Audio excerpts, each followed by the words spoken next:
The Tarot for Today logo in doll form. One lucky person will get a Tarot for Today doll made by Opal Luna, the author of Fiber Magic.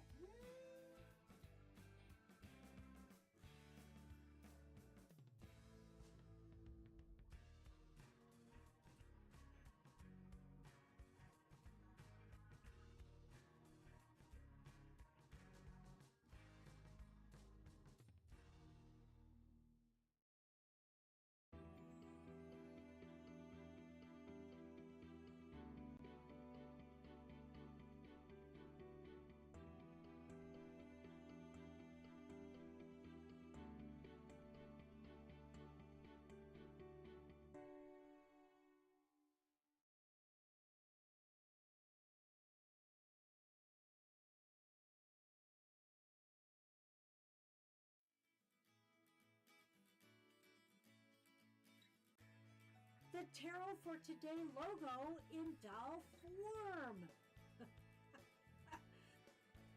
One lucky person will get a Tarot for Today doll made by Opal Luna, the author of Fiber Magic.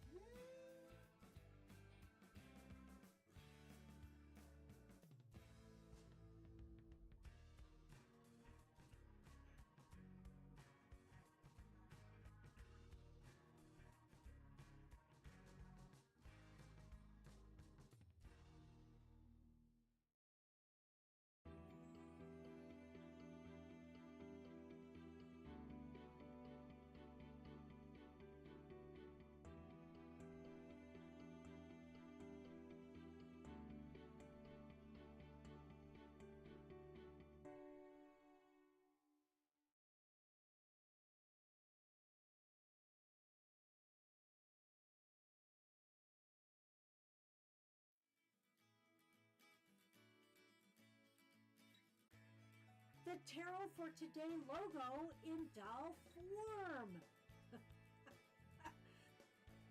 One lucky person will get a Tarot for Today doll made by Opal Luna, the author of Fiber Magic.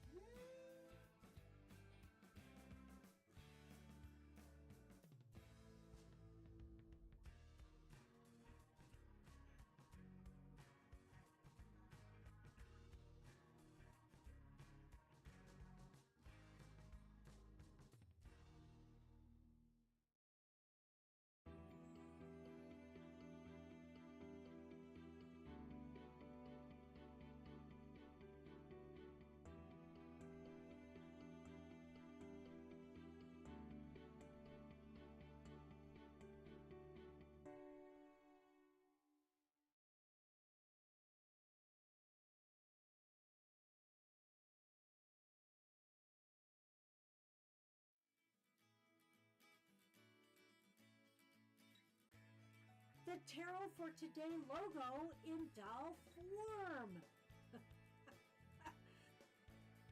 One lucky person will get a Tarot for Today doll made by Opal Luna, the author of Fiber Magic.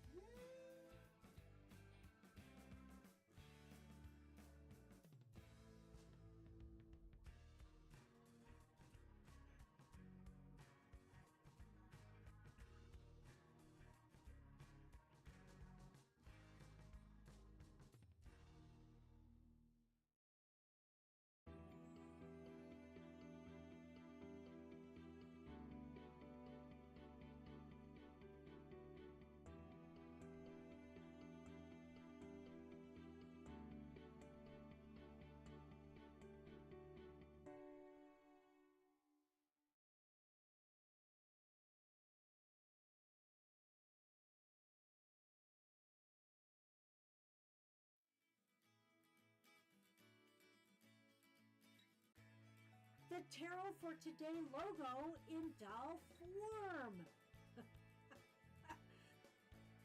One lucky person will get a Tarot for Today doll made by Opal Luna, the author of Fiber Magic.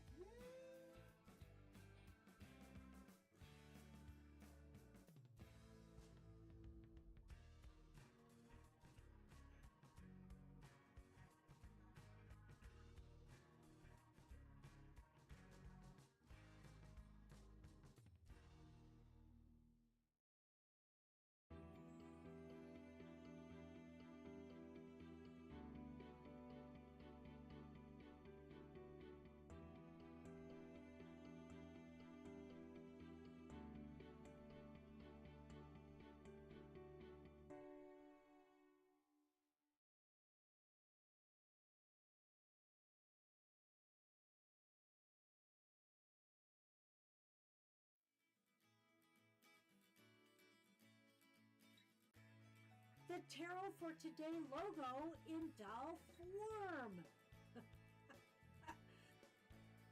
One lucky person will get a Tarot for Today doll made by Opal Luna, the author of Fiber Magic.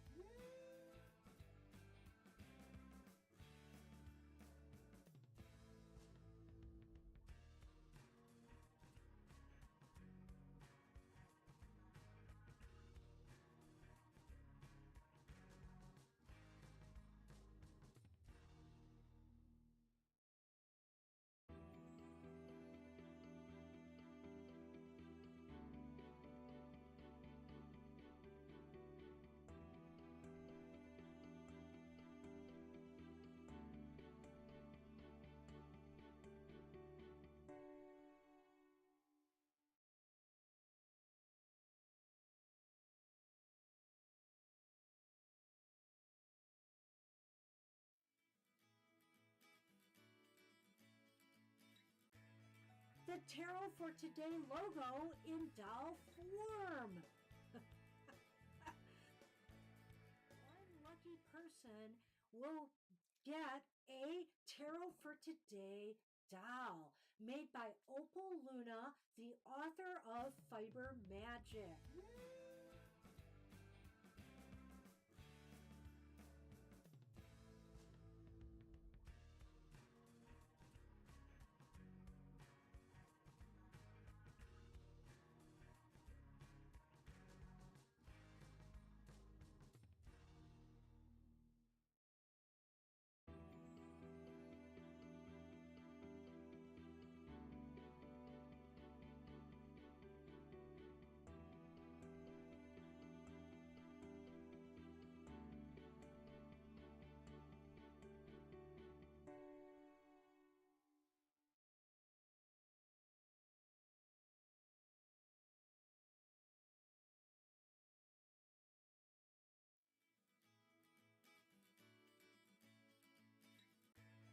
The Tarot for Today logo in doll form. One lucky person will get a Tarot for Today doll made by Opal Luna, the author of Fiber Magic.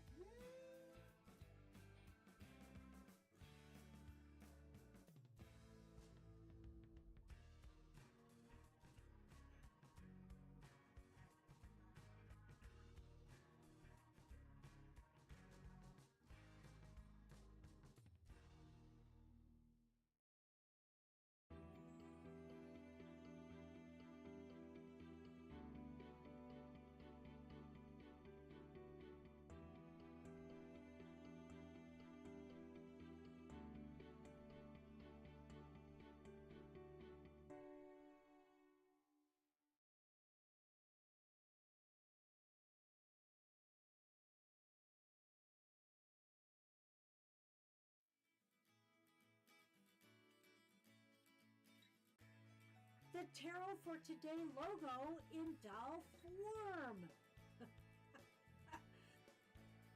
One lucky person will get a Tarot for Today doll made by Opal Luna, the author of Fiber Magic.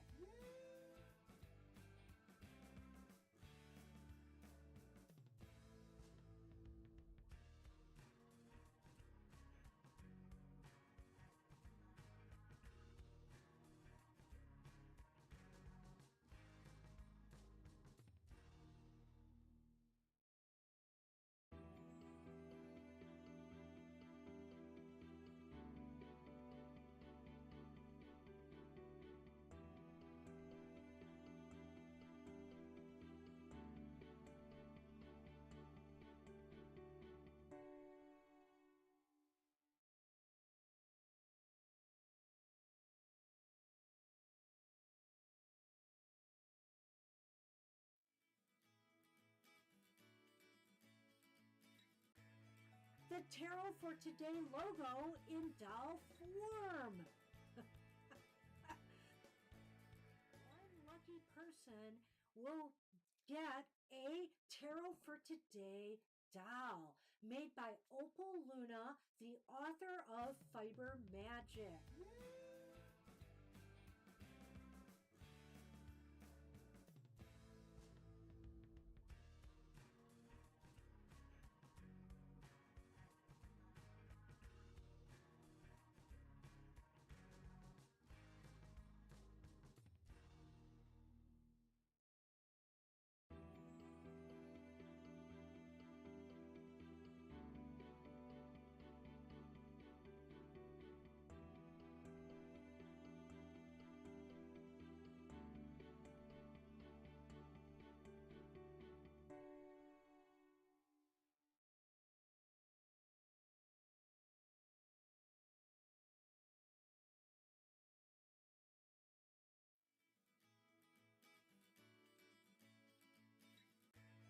The Tarot for Today logo in doll form.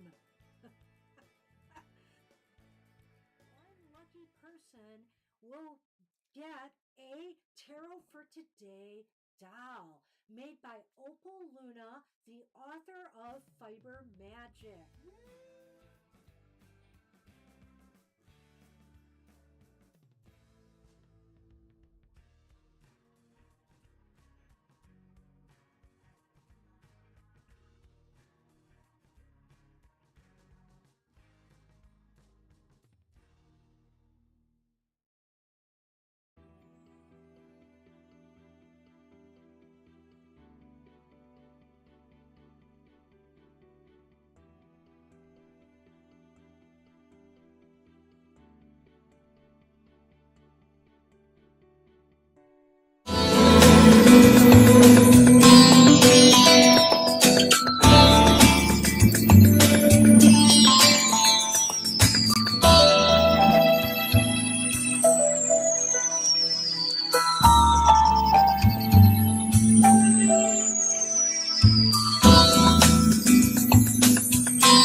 The Tarot for Today logo in doll form.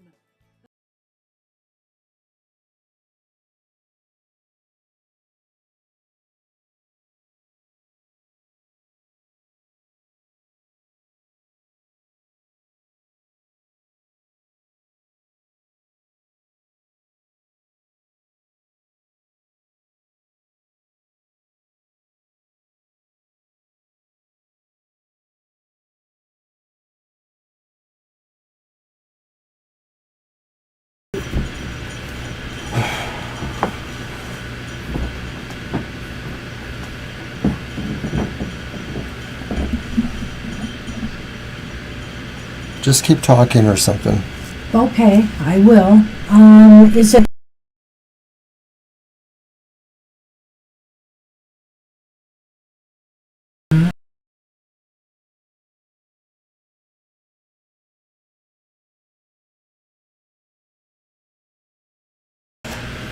hello. Can anybody hear me now? Do you see any, activity See, now? it says hear you now. Now it went away and it's backing off again. Can you hear me now? Just look at the display. I see it going The there, display but is up there. it went off again.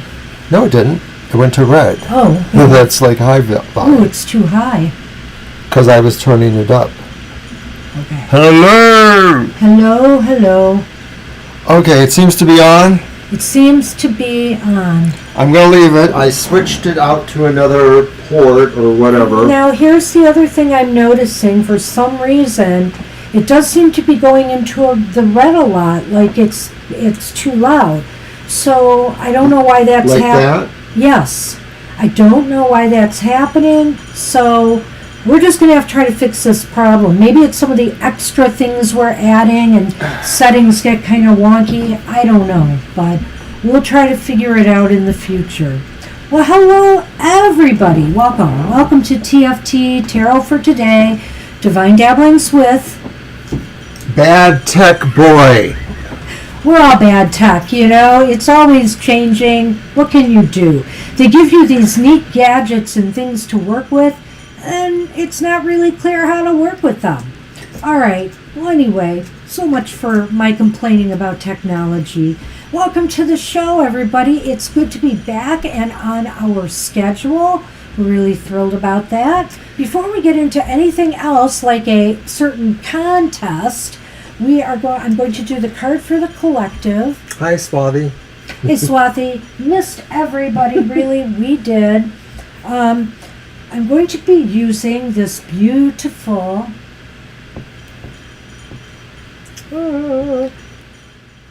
Hummingbird Oracle. So, let's give this a shot.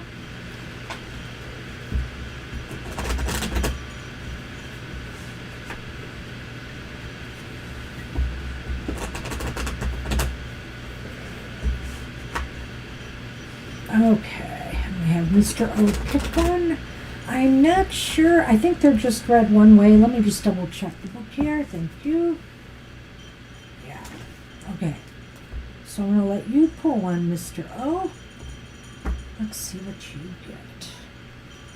What you give everybody today. It's on you. Well, so far, that's risky. Okay, so it's always upright, right? Yes. What you got? It's the law of attractions. Here, let me take a look at that. There's very fine print on here. Indeed. It's the law of attraction, and it also says on the card, turn towards the beauty, love, and sweet joy you desire. Here, you can hold that. Okay. I certainly am a proponent of the law of attraction.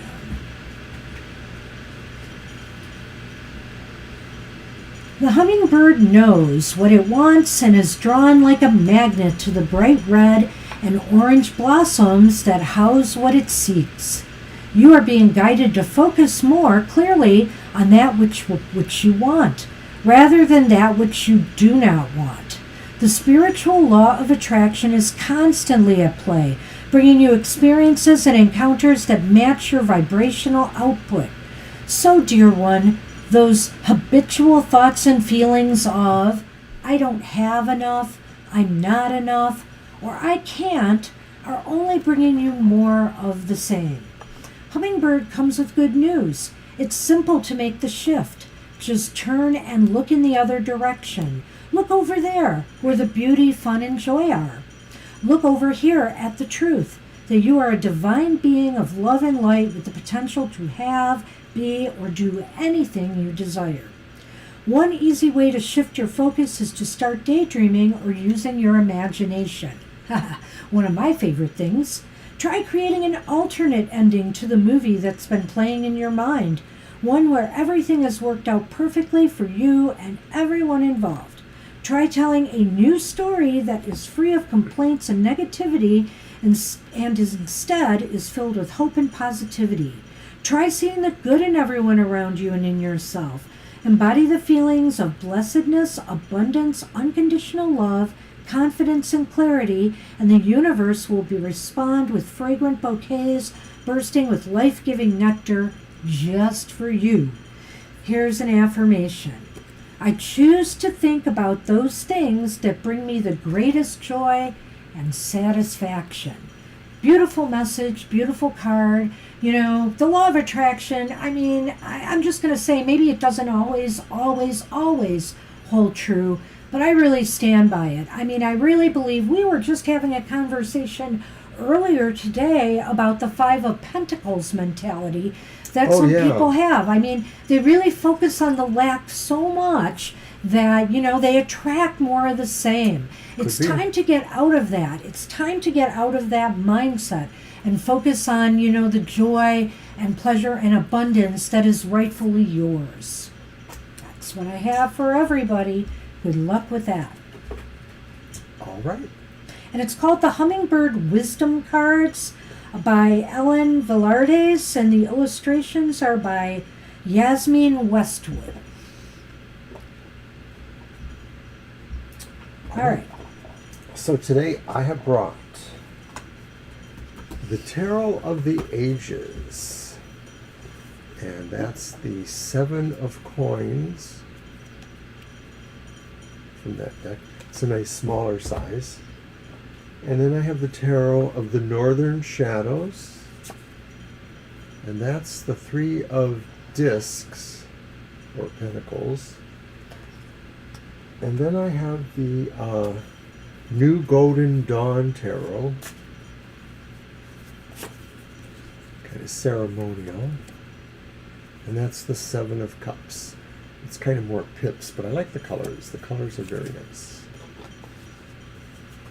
And then after I show my cards, we'll do the raffle? I guess so. I was actually thinking we should maybe do the raffle a little bit later, but we didn't really have a chance to talk about it, did we? People don't always stay, Mr. O. I thought we had talked about it. Well, you know, it's like buying lottery tickets. All right, we're going to have to argue. I thought we had talked about it. If you win, you still won even if you didn't find out right away. Ooh. You know, like with lottery tickets. I even said we'll be doing it right after my oracle. We didn't have consensus on that. Anyway, all right. Let's do it now. No, we're doing my cards now. Too quiet? I have to say, is it? That's what somebody said. Ooh. Is that better? Okay, I'm yelling too a little bit. I have to say, we'll do it at the beginning. The boss said so. We will, but after I do my cards now. So I switched up my decks this week, and I have something from last week. I am still using this week, I might as well show that again, the Guardian of the Night Tarot by M.J. Cullinane. There is the Four of Cups in that deck, just hanging around there. All right, then I have the Grunge Tarot, and here's the Five of Cups in the Grunge Tarot, a deck based on the grunge music movement. All right. Then I have, I should have shown the back of that. They're kind of cool. It's kind of cool, the back of that. All right. And then I have some oldies I brought out that I don't use very often at all. The Silver Witchcraft Tarot by Barbara Moore. There's the World in that deck. They're almost in pristine shape. And the Wizards Tarot I have here, which I believe is by Corinne Kenner, I believe. And that's the Four of Pentacles in that deck. Oh, I have the book for that. Let me just look at that real quick. Yes, Corinne Kenner is the creator of that deck. Illustrated by John J. Blumen. Okay, and then we're using our Lenormand tiles. All right, well, let's get to the show on the road here.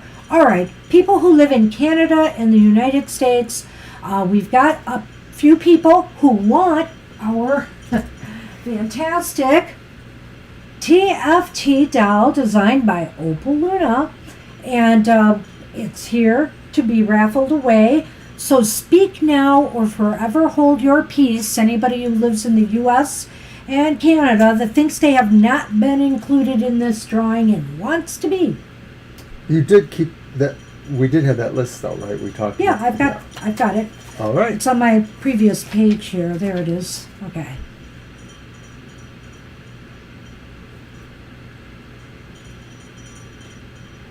Hi, Angel Mary. So that includes you, Violet Lotus. Would you like to be in on the drawing? Come on now. I feel like I should add you anyway.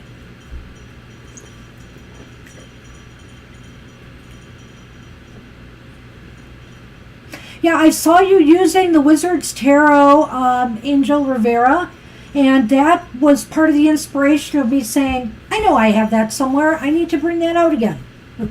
So I did. Alrighty. Anybody else? Is Violet in?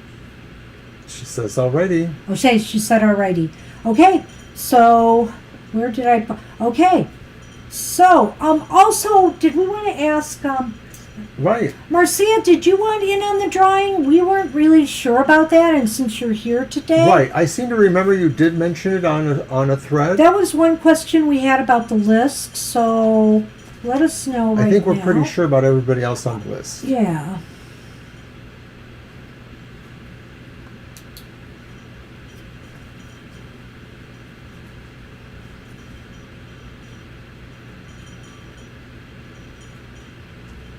So, Marcia, did you hear that?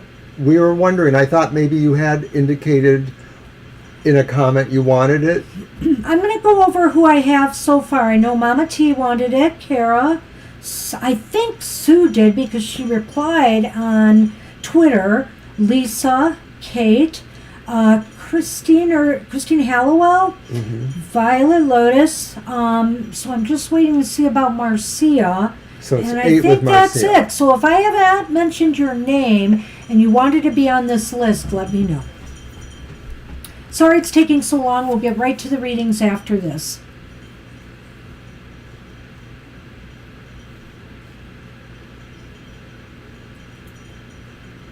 And Not hearing from Marcia. Maybe she just came in to say hi? I don't know. Thanks. Let me just pop back up here real quick. I don't remember, but I Oh, think Marcia said no sound. See, I wonder if she left after that? Okay, maybe. I don't know. Should we include Okay, her? she said hear you now. I guess we can include her, and if not, we may just rerun it. Yeah. Go to the second best. Yeah. All right. I have Marcia on the bottom. So really, at this point in time, I have... I think it's 7 or 8. Yeah, I'm assigning my numbers now. 3, 4, 5. Christine is 6. Violet 7. Marcia is 8. We have 8 lucky people on this list. Okay, so let me get my computer. Okay, so I'm going to turn this to scan that, right? Yeah, just give me a minute. Gotta get my password in. In the meantime, we'll do a sunny cam. Look, Kara, it's sunny. All right, gotta go back one Look, page. everyone. Okay, so I have the random number generator set to 8. I have not hit generate yet. So I will do that in a minute. It's just on a random number that it had there when I set it up. All right, so can everybody see that? Yeah, I think so. All right, I'm going to turn away and I'm going to generate. Go. Did it work? Number 7, Violet Lotus. Congratulations! Violet Lotus, you deserve it. Oh my gosh! You deserve it. Deserve it.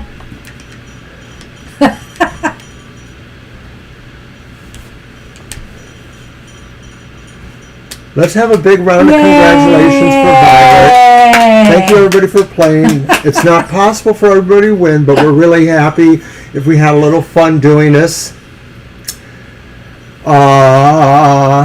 Yay. This thing is so strange. Yeah, it didn't move the last time, so got it. Yay! Couldn't have been better the way it worked out. You so deserve it. You've earned it. So cute. You're part of the family now. All right, I'm going to put it where it's safe from Sunny. Okay, so we'll be in touch with you later about how to get that to you. Yep. Of course. Let's get on with the show. On with the show. Honest to goodness. Yes, we have killed enough so time. Thank you, everybody, once again. This, by the way, was part of our Cat Gotcha Month celebration because we got our cats 8 years ago in May, on May 16th. 8 years ago. All right, from a shelter event, a multi-shelter event. All right, so who was first? All right, so Lena is first, I believe. I'm pretty sure that's true. Okay, did Lena ask a question already? I thought they might have. General in finances for the 3 coming months. Okay. All right. Lena's up first, yes. Okay, my deck. Finances for the next 3 months. Okay. Right. Yeah, go ahead with yours. I'm going to start with one of these new. I have the Golden Dawn Tarot, the new Golden Dawn. Yeah, I'm just going to shuffle these two. So it's been a while. They're all. One of the decks is almost brand new. I hate to say. The others in a little bit. I've used it a few times, but this one I don't know. Don't know why it went by the wayside.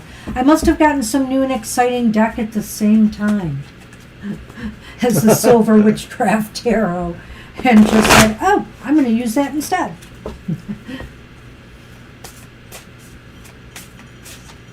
All right, and it's on you.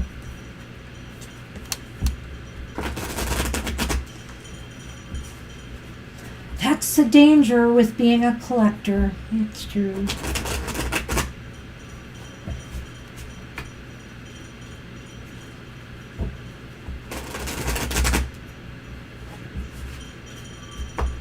All right.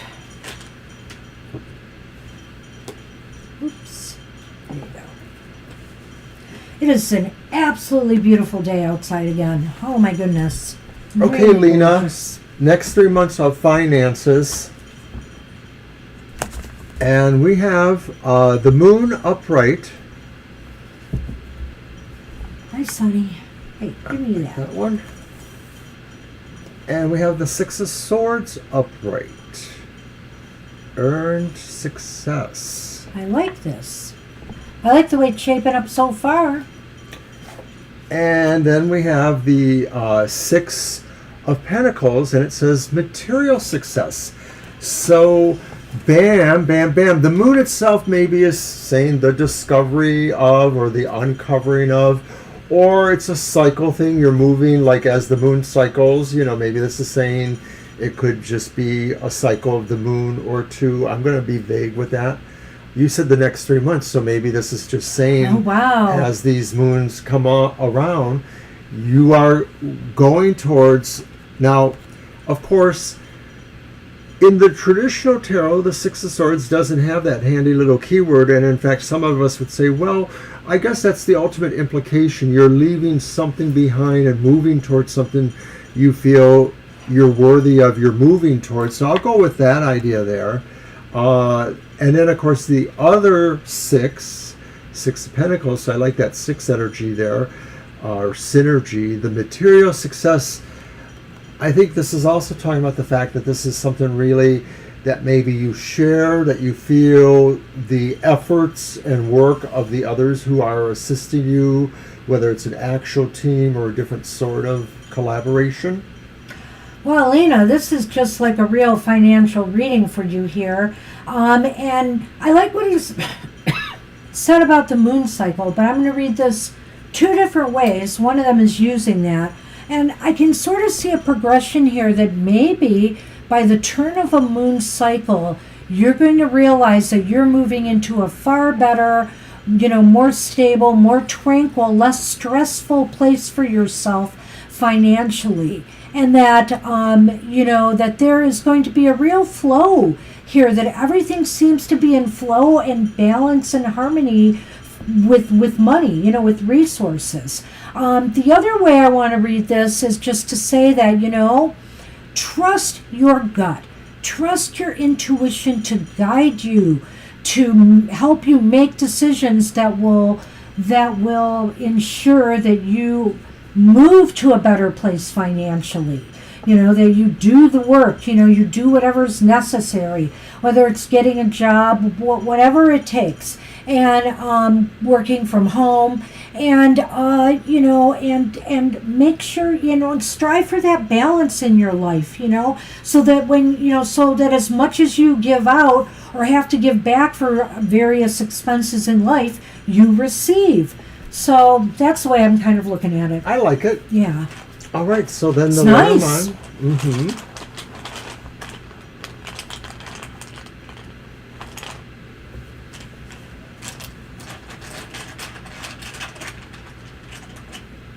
And the first one was the key, followed by the tower.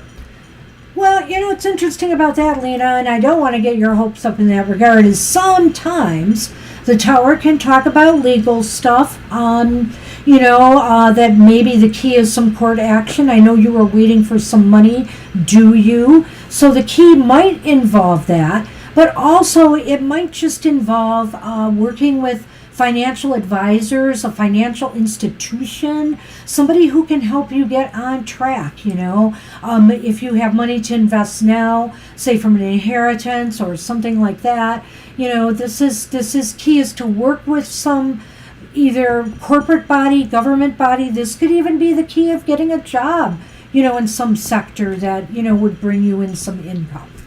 Now, I feel that way too, that the idea that, of course, the second one, the tower, influences the first one, that to me this is saying that your focus being how to do this, to find the key, suggests that somehow this information comes to you through either your association with, a guidance team of some sort on business matters. I'll just say it that way. Oh, that's what we have for you. I think that about sums it up. I think that maybe, the next few months will be it's going to be maybe focused good on this. And I think some of it is because you are working with people that can help you, or these people find you and offer their help, and you're able to take that. This was about as cut and dry a reading well, that's nice, as we could get, really. The cards exactly just kind of flowed together. All right, so I think we are on Marcia. Hey, Marcia. Hi, Marcia. Hello. And did we get a question? I don't know. Usually they wait. Here it is. She was ready. All right.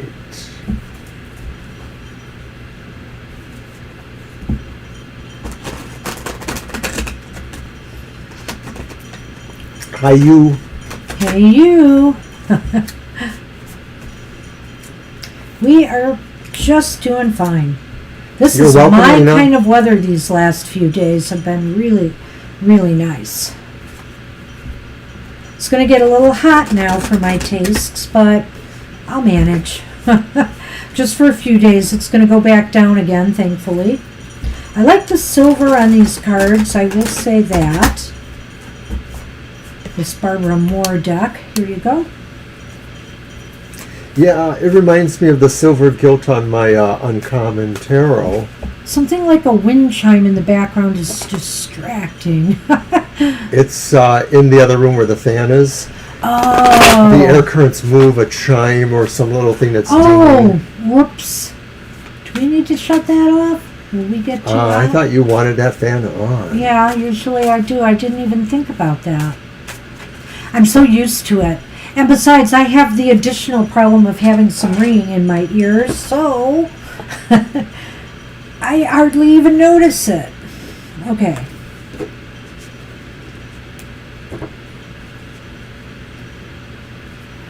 Well, we got the Queen of Cups reversed. Ooh, interesting. I will adjust that then. I didn't realize it was also bothering people. The Lovers. Upright. I like that. Nice. Wow. The Moon. Okay. Upright. Go ahead and take care of it and I'll start talking. Okay. So Marcia, you're wondering what impression or thing that happened here? Well, the Queen of Cups is reversed. He might feel kind of sour about you, that you are not treating him, well. I think he got it, basically. I think he gets the message. And, maybe he's thinking about how he wants to handle that. I would like to think about it. I would like to think that he's thinking more in a, how should I say this, a constructive way, as opposed to not, because the Lover's upright. He has choices to make. He has to decide what he wants to do here. And I think that's why the Lovers is here. And the Moon is upright, which means it's really hard in a way to tell exactly what he is thinking right now. Some things yet to be revealed. He's keeping things close in so that you're having a hard time telling, But I do think seeing the Queen of Cups reversed, he just feels bad about it, He does feel disappointed, and maybe he looks at you a little bit differently, but hey, he's got to get his act together here. He's got to do the right thing, in his love life. And the Moon indicates to me again that I really think we're not, the jury's kind of out on exactly what's on his mind. Well, I didn't hear a lot of what you said other than wrapping it up here, but when I look at the Moon and I think about Arthur, I think of deceptiveness of some sort, or hidden motives, or the things that the Moon can kind of imply. The Lovers itself is just the idea, maybe to me, because it seems, I don't remember if it specifically came up for him or about him, but the idea that he is looking for opportunities, or he is always in that sort of frame of the Lovers, which is choosing between more than one possible romantic or pleasurable option, and that maybe this is a kind of personality that could be drawn to their bad choices as easily they could be drawn to their good choices. So what is he thinking?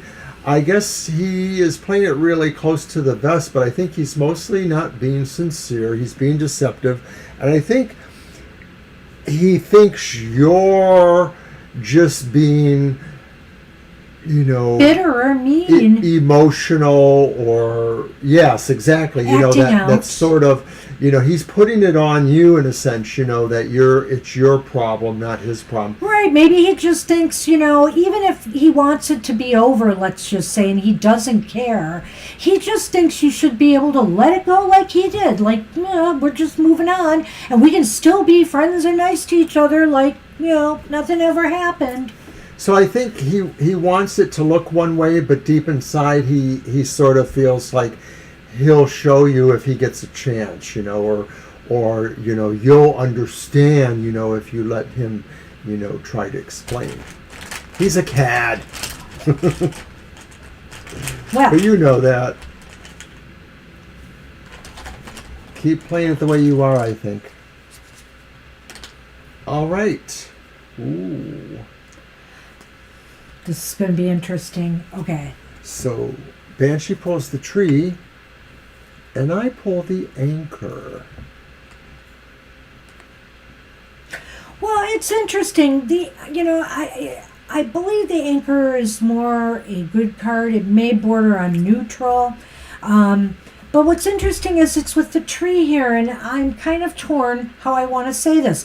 My first impression when I got the tree, I thought about, he's anchored to his family, to his roots, his family, his children. I just had a feeling it meant that. But I also wonder here if it means something a little bit shadier. Well, I agree with you. He is anchored to his family. I feel like that's sort of that thing that Janine or others don't necessarily understand. You do, perhaps.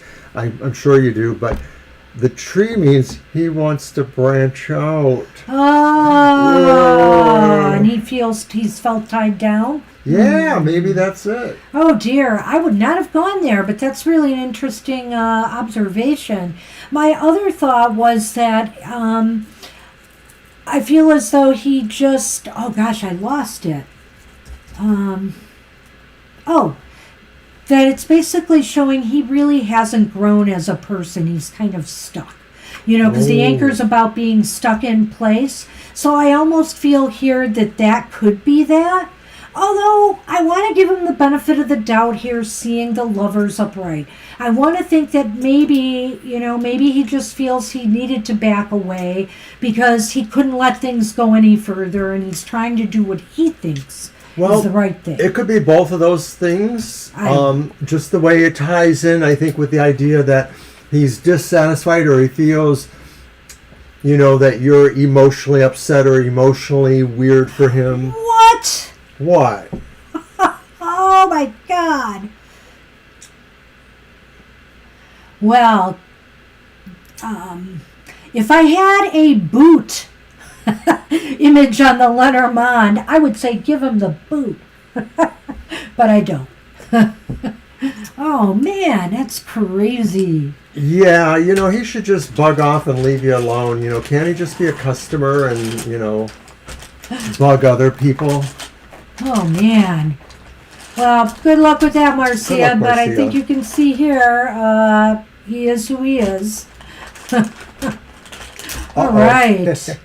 Lisa is here, and Lisa, you are up. What's a general? See you. General reading, you got it. Your cards, Mr. O. As soon as I eat this chocolate. Are you eating all my chocolates, and the bowl is by you? I'll save you one.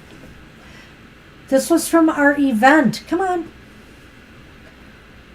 We not only do readings, we give candy away. Now Sonny can't come back. See how he's going to feel? Hey, and you can't eat a lot of these. These aren't jelly beans. Because I'm worried about... You're welcome.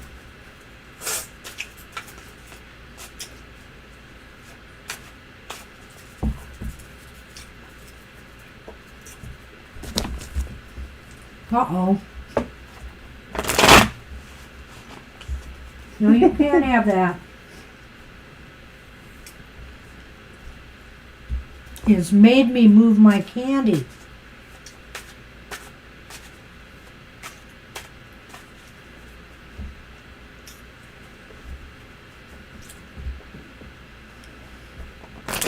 Oh, God.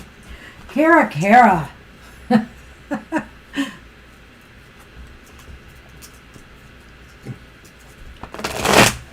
It's sounding rather scorpionic of you, Kara. But that's Mr. O's domain, coming up with the evil Scorpio schemes. I just want the chocolate back. You'll get it eventually.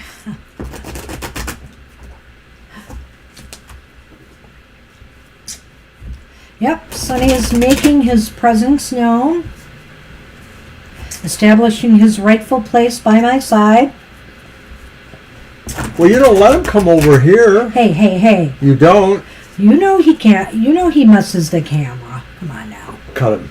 Oh, yeah. I guess I should. Oh, yeah. All right.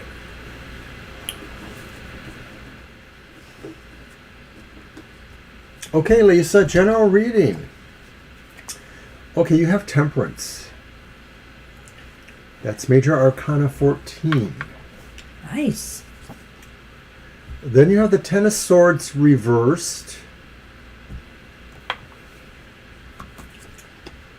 And then you have another 10, the 10 of Discs upright. And this is very nice, I think, really.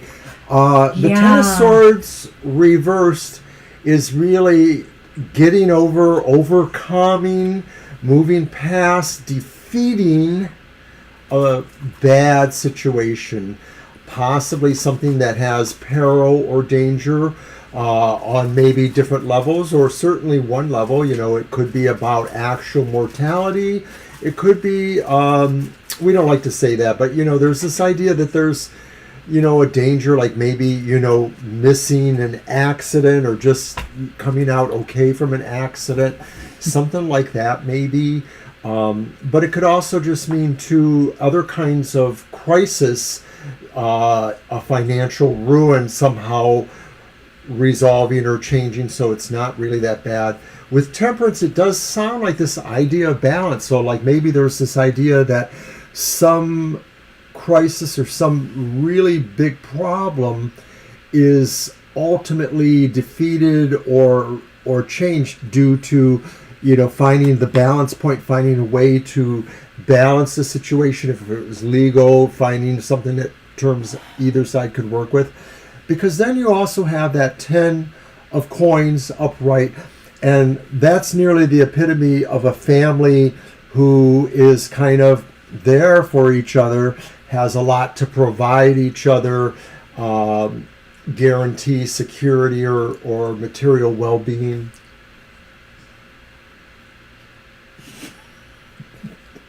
Oh my goodness, Lisa, this is really interesting reading. So you've got the 2 10s. The 10, the 10 of Pentacles is about getting strength and support in some way from family, or perhaps it's even about you supporting family at this time, and taking care of those you care about.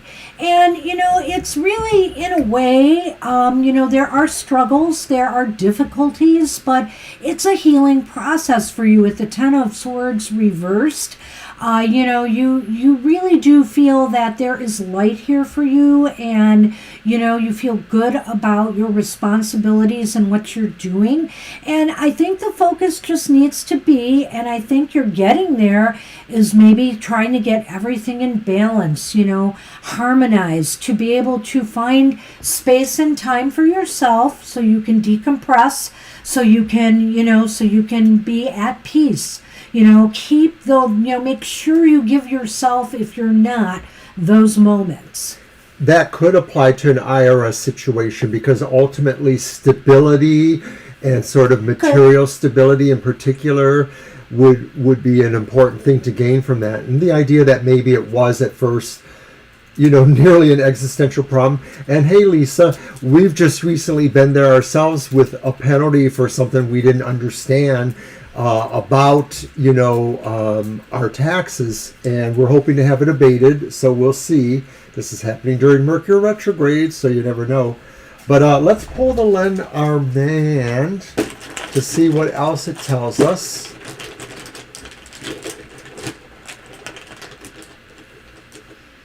Hi, Divine You. Hi, Divine.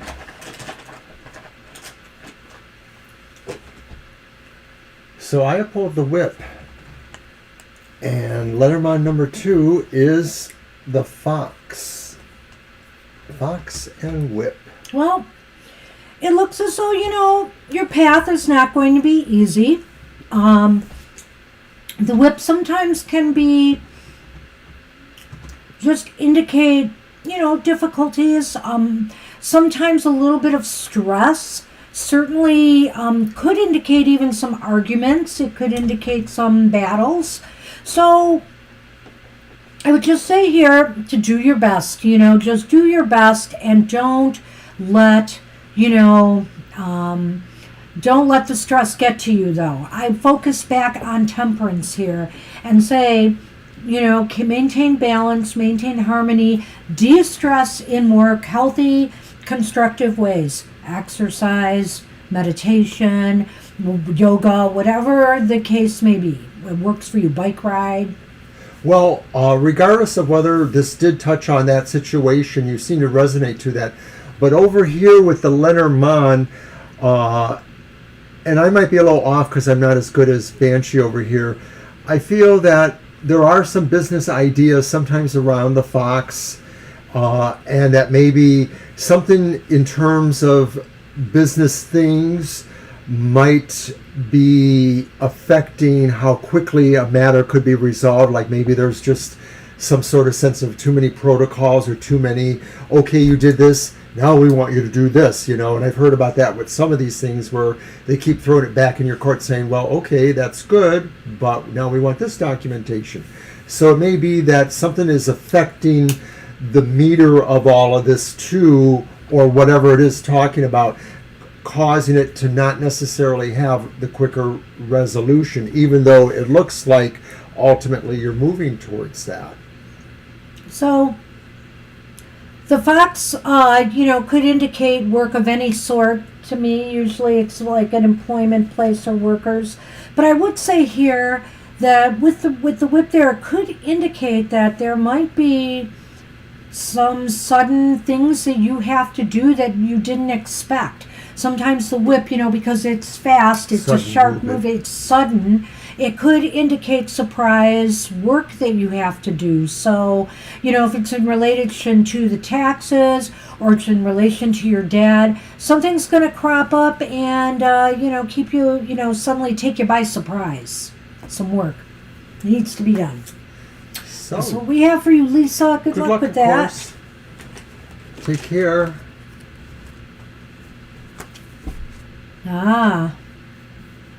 There's always something. Oh my gosh, with taking care of someone, there is always something. So I believe we are on Sonali. Yep.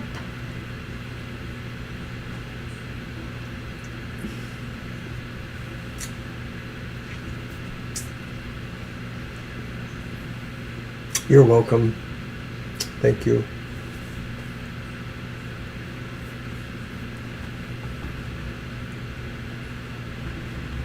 All right. You are welcome, Lisa. Okay, divine message from higher self. All right.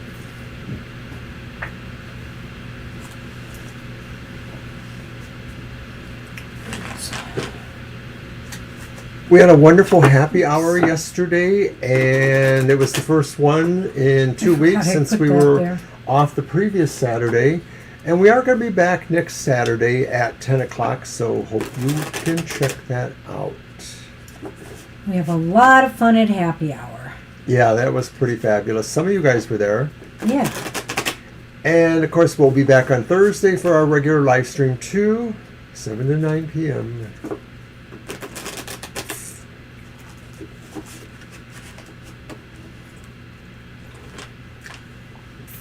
All right. It's down here for now. All right.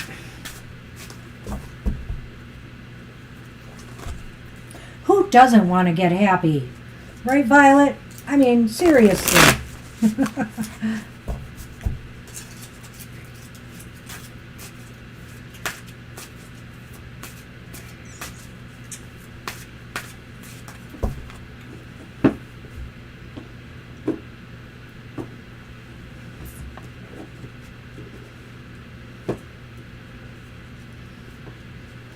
Oh, we have the Seven of Cups upright. Horses.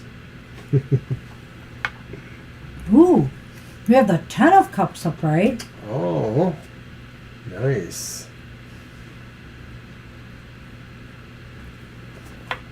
And then we have the Five of Pentacles reversed. I'll take it. Yeah, some of these cards are coming up very well aspected today. So Sonali, the Seven of Cups indicates that, well, okay, so wait, I was looking at your question, divine message from my higher self, how to be reached in that position. So... Well, this is talking about coming back to a position of where you maybe weren't understanding what was around you, divine messages or higher self. Mm-hmm. So maybe this is saying that it is on the way to coming back to you.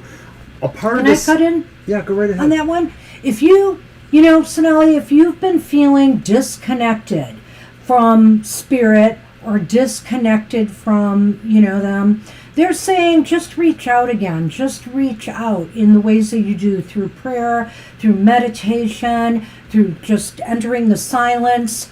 They're ready to offer assistance and guidance. Right? I think the Seven of Cups and the Ten of Cups are telling us that what you should focus on is nothing in particular other than maybe the overwhelming sense of love or unconditional love around you, whether it's from your family, whether it's from a sense of your ancestors, whether it's a sense of just the humanity around you, maybe when you go to worship, or maybe when you go somewhere else and you feel like you are with people who have spirit in their hearts too. This is what I think your higher self wants you to understand, is you need to go inward for some of that. Your higher self wants you to explore the possibilities, this is a time your higher self doesn't want you to limit yourself. Think about the possible. Think about what's possible for you, and really not focus on any one thing at this time, but imagine yourself in varieties of different scenarios of what you want in life. And, and eventually you will decide, when the time is right, your higher self will be there to help you determine what it is you truly want. I think your higher self says there's a lot of different ways you can meditate or radiate to that higher self vibration of love, that there's no one answer for you with that. There's just many ways you can reach that attunement. I was pointing to that as the Seven of Cups. That's the 10, but this is the 7, of course, with all those different options there, all those different things you can pick from or choose from. And the 10 of Cups is basically saying, you are really connected. You truly are connected to your higher self. Strengthen those connections as you can. They can bring you, it can just definitely bring you much more joy and fulfillment in your life doing that type of work. I don't know about the angel numbers. I think those are interesting. I think that almost anything that kind of pops up regularly and just sort of impresses upon you, it does mean something. It just may mean that whatever else is near or tangential at that point in time is something that you should maybe examine further or think about more in some context.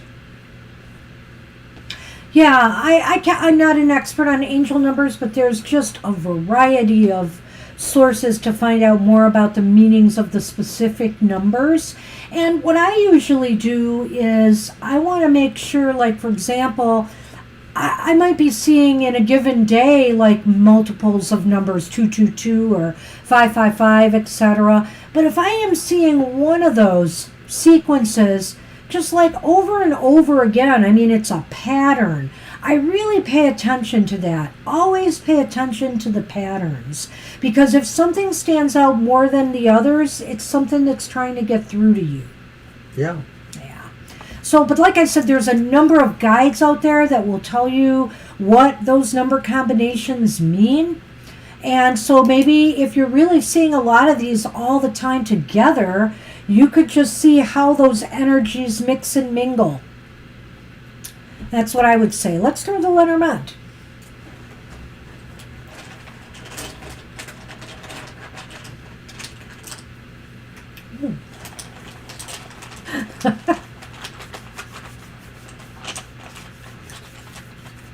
You got it, Mr. Oh. You're first.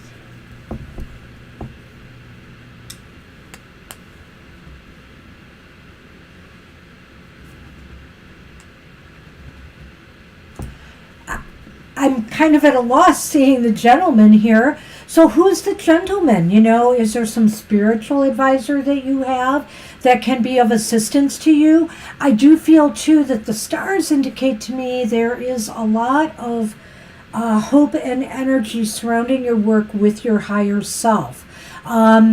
This could just be another indication. This could just be a significator card that came up to say, you really will tune into your higher self. You are connected. Maybe it's also saying to balance those masculine, feminine energies within the self. That's an interesting take, because I was feeling like you too, that I wasn't exactly sure what to say with this. Especially with the star, because I almost feel like it is talking about the higher self. Right. I'm looking at the gentleman as just another symbol of the higher self, and I think what it is saying is that it does come to you, the meditative process or quality you need. I think it's just going to happen. I don't understand why there's a vagary here. Maybe that suggests really that it is always there, and that, like any of us, we have moments where we feel more aligned or attuned to that, and some we don't. So it's always good to kind of take a few breaths and refocus, rechannel, what we're doing here. In general, your higher self is saying, look at what brings you hope and destiny. That's what we have for you, Sinelli. Good luck with that. All right. We're on Gina. Gina wants an oracle. Okay. Well, do you mind the Hummingbird oracle, Gina? All right.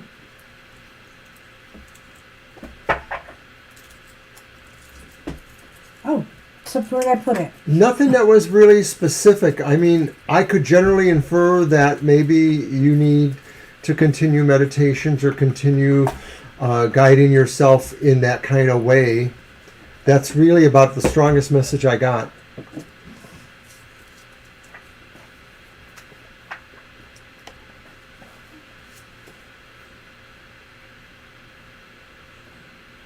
Well, the only thing I got here, I pulled a card for you, Sinelli, just one. It's the King of Cups reversed, which is interesting. You had a man there. So I wonder, too, again, if this isn't speaking about the masculine, feminine energies, the balance, the harmony within. We have all of that within us. The King of Cups could also indicate that, strive for emotional balance and not let yourself get too hung up right now on outcomes. Just keep doing the work. Just keep doing the work and try to remain balanced and focused emotionally while you do.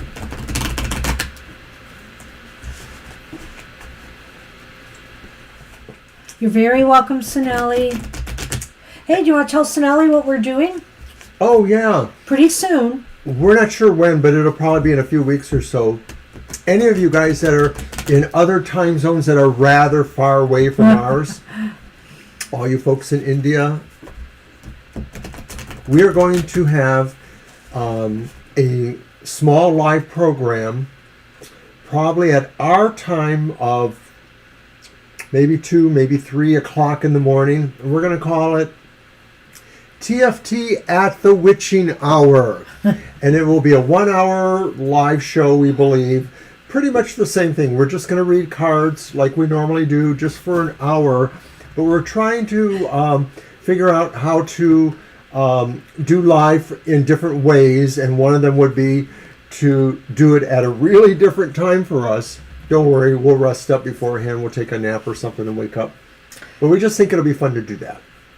So, Gina, you're not going to believe this, or maybe you will. You just got the card we did for the collective as the top card. Oh, wow. The Law of Attraction, which I love, of course, and I wanted to just add that on the bottom. It says, turn towards the beauty, love, and sweet joy you desire. So let's put that out there. And so then I wanted to see what was on the bottom right away. And the interesting thing about that is let me read what it says. Your heart and your dreams blossom through fulfilling symbiotic partnerships, I think. Well, it's really hard to read. The print on here is difficult. But it is called Synergy. So, I can't wait to see what it says. Symbiotic partnerships. Yep.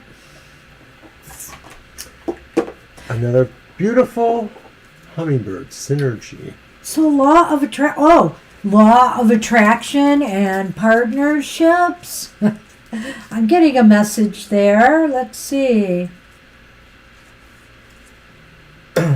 So, you heard a lot of this in the beginning about what the hummingbird does. It knows what it wants. It draws it like a magnet. So I'm not going to read the whole thing, but I will read some of it. The spiritual law of attraction is constantly at play, bringing you experiences and encounters that match your vibrational output.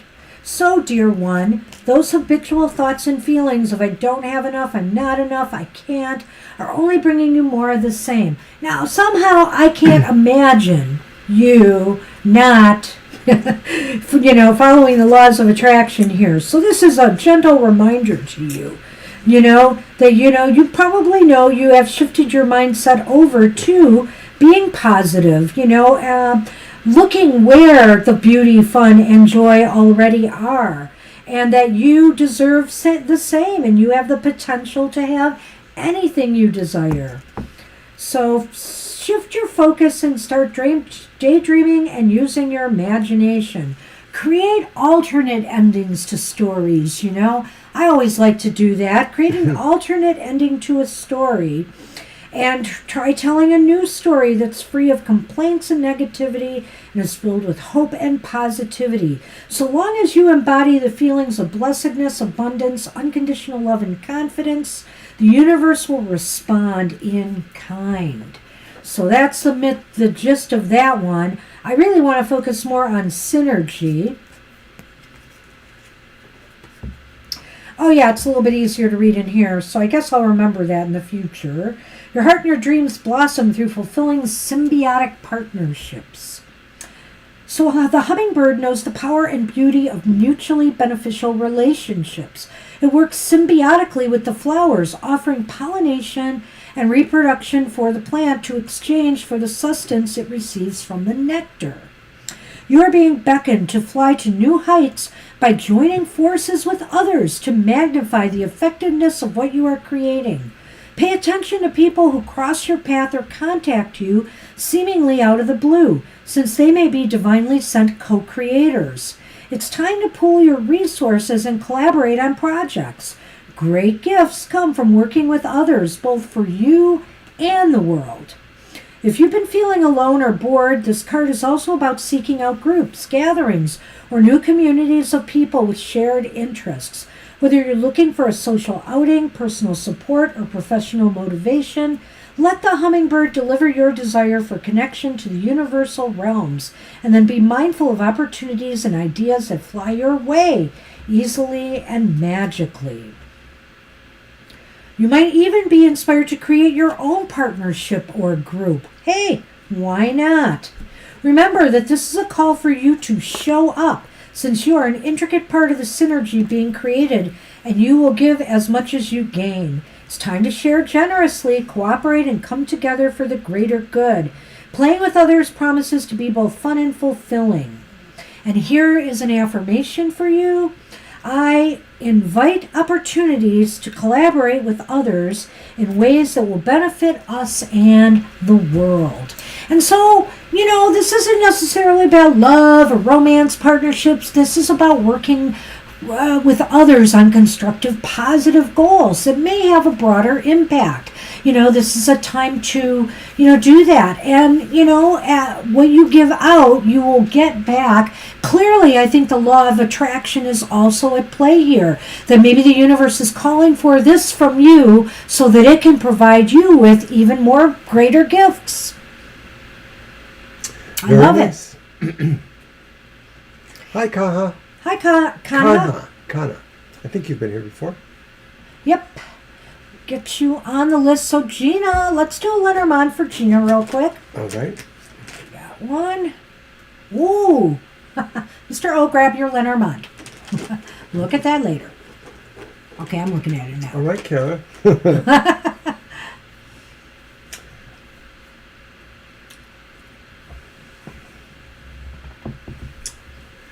I got the snake.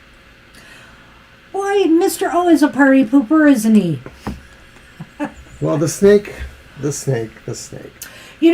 think that, I don't know here. I have a lot of thoughts about this one because the sun actually informs the snake, which indicates to me that some deceptions will be revealed to you. Some things, maybe you've been even deceiving yourself about, will be revealed to you, will achieve the light of day. I also feel, in light of the other cards we drew for you, Gina, that it might be indicating that, maybe you're here or maybe your work with others is to help set the record straight, to help uncover lies or to help to work for truth and justice and, I don't know, the true American way. Well, I realize that this snake is not necessarily the biblical one, so we could look at it with maybe some amount of the same, but maybe with less of the baggage. And the idea of both of these then is knowledge. The sun sort of talks about knowledge, find out things, but the tree is mostly associated symbolically with the tree of forbidden knowledge. Let's just say it's just knowledge that, should be carefully used. That's all. So that's what we have for you. I hope you enjoyed that. This Hummingbird deck, I really love the way they incorporate, hummingbird, things about the hummingbird's behavior and develop,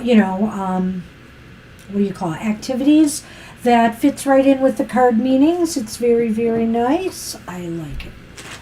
All right. Thanks for saying hi, Con, huh? Oh, okay. Awfully nice of you. Good Go to ahead, see you. Libra. And of course, we hope your daughter's going to be okay. Okay, we'll do a general reading. We'll do it for you. Oh, boy, Libra. Good luck with that. Mm-hmm. Sorry. All right, so we are on Kara, right? Kara. I believe that is correct. And Kara, did Kara really have that question? Am I going to meet my favorite actor, Emilio Estevez? I want to go with that. Okay, you're welcome, Libra. Check you later. Well, then, I guess I'll use the Tarot of the Ages.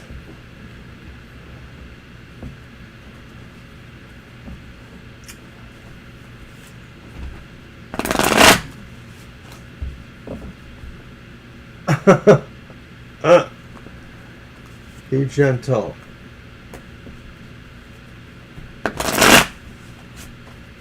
And I love this You're deck. welcome, Gina. You are welcome.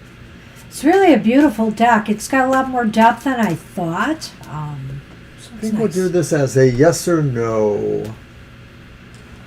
Okay.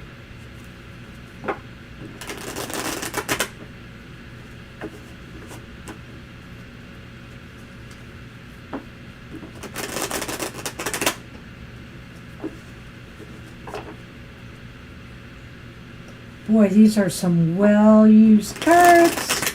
But they shuffle well, too. They shuffle fantastically. They just don't make cards like they used to. Just saying. Of course, I have older decks than that even that no longer shuffle quite that well because they're really so much more used. I have a deck that's at least 50 years old or pretty close to that. Wow. I was thinking of bringing out my old Morgan Greer deck again, too. It's about time to give it another run. So I decided we would do this as a yes or no. Mm-hmm. Oh, I didn't know if you wanted me to count. That's okay. No, Sorry, I didn't offer. I didn't want you to count. Well, be that way.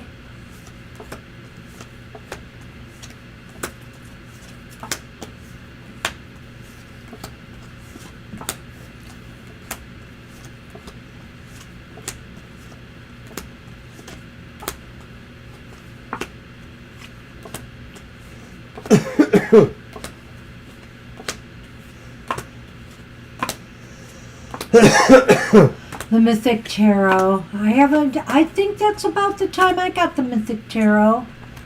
I have that one. I like this that is so funny, Kara, because you do have two aces, so it looks like there's maybe a chance for yes. A better chance than no. And of course, the third card is the Three of Cups. So I'm going to just go out there on a limb and say, yeah, maybe you can meet him, but you'll have to be in the right place at the right time, somewhere where a Hollywood type might happen to be partying, and you could kind of, sneak in there, crash a party, maybe it'll be, closer to you, maybe he'll be having a party somewhere on the island over there, and you can crash it. Well, I have to say, this is one of those rarest of moments that I almost 100% agree with Mr. O. But of course, there's only one card there to really, haggle over. But I would say, yes, you have to be at the right place at the right time. It's going to be some type of celebratory event. The only other thing I might add or say a little bit differently is, yeah, you may meet him, but let's just say when I see these three ladies here, he's pretty preoccupied. That could be too, So, you might meet him, but where's that going to go? So. Right. I mean, we're just going with the basic question. So, I have drawn a Lenormand. It's really interesting how that turned out, though. Oh, this is interesting. Uh-oh. No, it's not that. Well, I'm going to put... Oh, geez. Okay, so I drew the child, and you drew the cross. Yeah, now how am I going to figure that out with this? So... Good luck. I feel that, it'll be...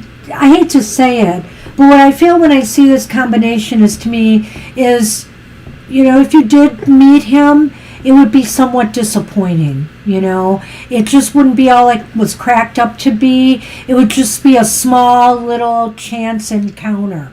Because, of course, we have the child there, and we have the cross, which is about grief, sorrow, different things. But in this case, in regards to your question, I really think what it means is it's just not going to mean all that much. It's not going to amount to anything. Could it mean anything like that? Maybe he's immature or childish, or he's not, Well, it could be. Maybe you would find that out. That's another possibility, that you would find that out, and it would prove to be like, oh, man, why did I really... like this guy. But anyway. Alrighty. That's what we see. Good luck with that. Shallow Hollywood people. But if you get that close, we want his autograph too. So you have to say, "Oh, and I know these really great tarot readers. Would you give me your autograph too?" That's right. All right. I think we are on Angel Rivera. All right. Pretty sure I have my list right. Yep. Thanks to Violet. Okay. You're welcome, Tara. So my deck, right? Yeah. Yep.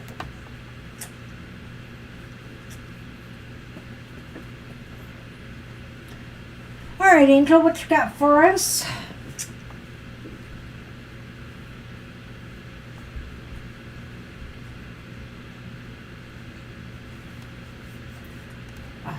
So this past Friday we did something we've never done before. We actually did the emotional exchanges live. It's normally a pre-recorded show like Banshee's show or other shows we do, but it was live, and we were both here to read the cards like we normally do, one card for each zodiac sign. Well, it's actually two. And then we had a couple visitors, so we also pulled cards for them. So alchemical deck? Do you have an alchemical deck, that one? That might be the Golden Dawn one. Yeah. Sort of. Is that good enough? Yeah. Sure. Would you top and bottom of the deck?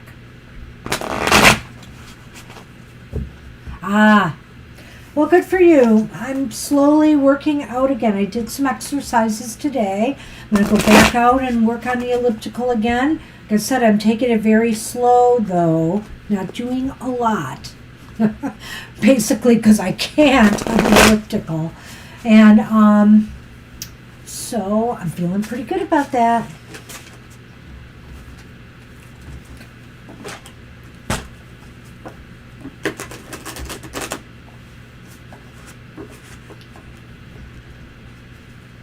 Sunny is bathing. Sunman. Nope.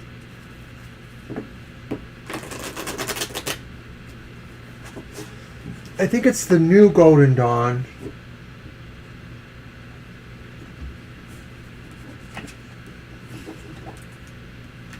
I actually forget. Top and bottom. All right. Wow. Wheel of Fortune. Hey, you win. Let's put that one down and put the bottom out too. Let's do them both. Reversed Temperance. So it's kind of weird. It's like this, and they're both like contrary, you know. One thing sort of says the wheel turns, you know, there's sort of like the sense of everything is in motion correctly. But then Temperance reverse sort of says like all of a sudden, you know, so this could be saying like maybe just as you feel everything is sort of in motion, something may create an upset. Whether that's an upset that really has far-reaching physical connotations, I'm not so sure. I think it's more with either vocational or with things about your personal life, but maybe there's just something, maybe the Wheel of Fortune brings, the idea of the Wheel of Fortune is chance, things happening, you know, whether you know or not. Although it looks like it could be good, maybe that's what it is something, you know, happening that just sort of brings a sense of disbalance or surprise. You know, I'm a slightly different tack on this, Angel, in that I almost, when I saw that combination, I thought to myself, you might have a positive turn of luck, a change for the better of some sort that just takes you completely off guard. And so, of course, when you're not expecting it, you know, whatever it is, you know, maybe there's different shifts and changes you have to make to accommodate this, whatever it may be. Hey, you know, if I suddenly won $1 million, for example, I'd have a lot to think about. You know, I'd want to probably move right away and stuff. There would just be all kinds of chaos. So I think it's good chaos in a way. I'm not going to say you're winning $1 million, but I am saying that, you know, this may be something that throws things a little bit off balance because it was unexpected. You know? Yeah, I mean, that's what I'm getting out of it too, really. Change could be good, especially when the wheel is upright. Oh, you know what? It was getting a little itchy, so I took it off. My former boss from a couple of years back knitted that for me. It was her going away present. She knitted things for everybody. Are you jealous? No. I was looking at the other comment and I was thinking, well, maybe, but honestly, I'm trying to figure what the true American way is. We really, you know, have a messed up history sometimes, and there's no running away from that as much as some people would like to. Yeah. We need to really come to terms with it and be better. So let's just put some sneer marks around that, you know, the true American way. So I'm still trying to discover what that should be. I mean, obviously there are some great words in the Declaration of Independence and, you know, Constitution, but, you know, in practice, where are we? What have we been? All right, so for Angel, the Lenormand, his first one is the moon, to the moon, Angel. All right. Oh. Well, this is interesting.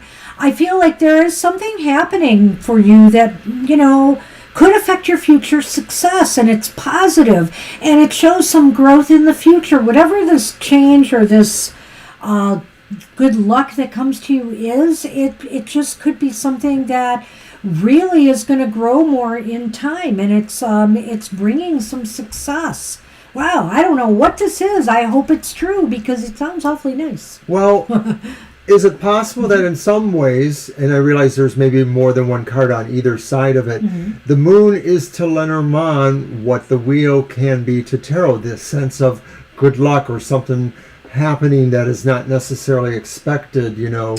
Well, the moon can be about fortune. It's not so much about fate. Okay. But it can be about, you know, employment. So I don't know if this is some growth in your job in some way. I don't know. I just sort of felt like maybe this was saying that somehow a certain kind of growth or a certain kind of sense of your connection to family or people in your family provides this sense of maybe fortune or luck coming to you too. Like maybe it's a chance encounter, but it makes this difference. Well, here's another thing that I just thought of is, the tree can also be about knowledge, and obviously it's growth, it's knowledge. So with the moon here, I feel as though, there might be something new for you at work, where you're expanding on your knowledge, you're learning some new skills, whatever the case may be. You might be on some, maybe you have an opportunity to serve on some big campus-wide committees or something that would, bring more notice to you and more growth. You learn from it. So I don't know, but whatever this is, it's very positive, and it could be employment related. It could be in some other area of your life. All right, so that's what we have for you. Good luck with that. Hey, Anthony. Hey, Anthony, are you still with us? How's our former Michigander doing?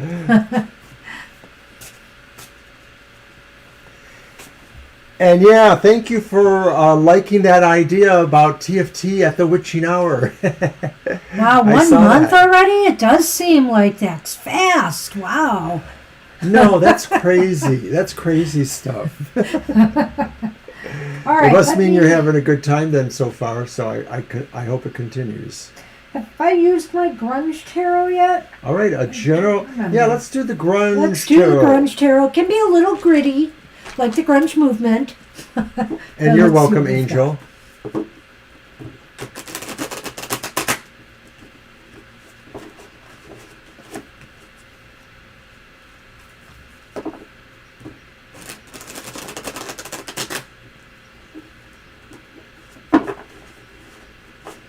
I'm going to feel like somebody's always watching me when I shuffle this deck.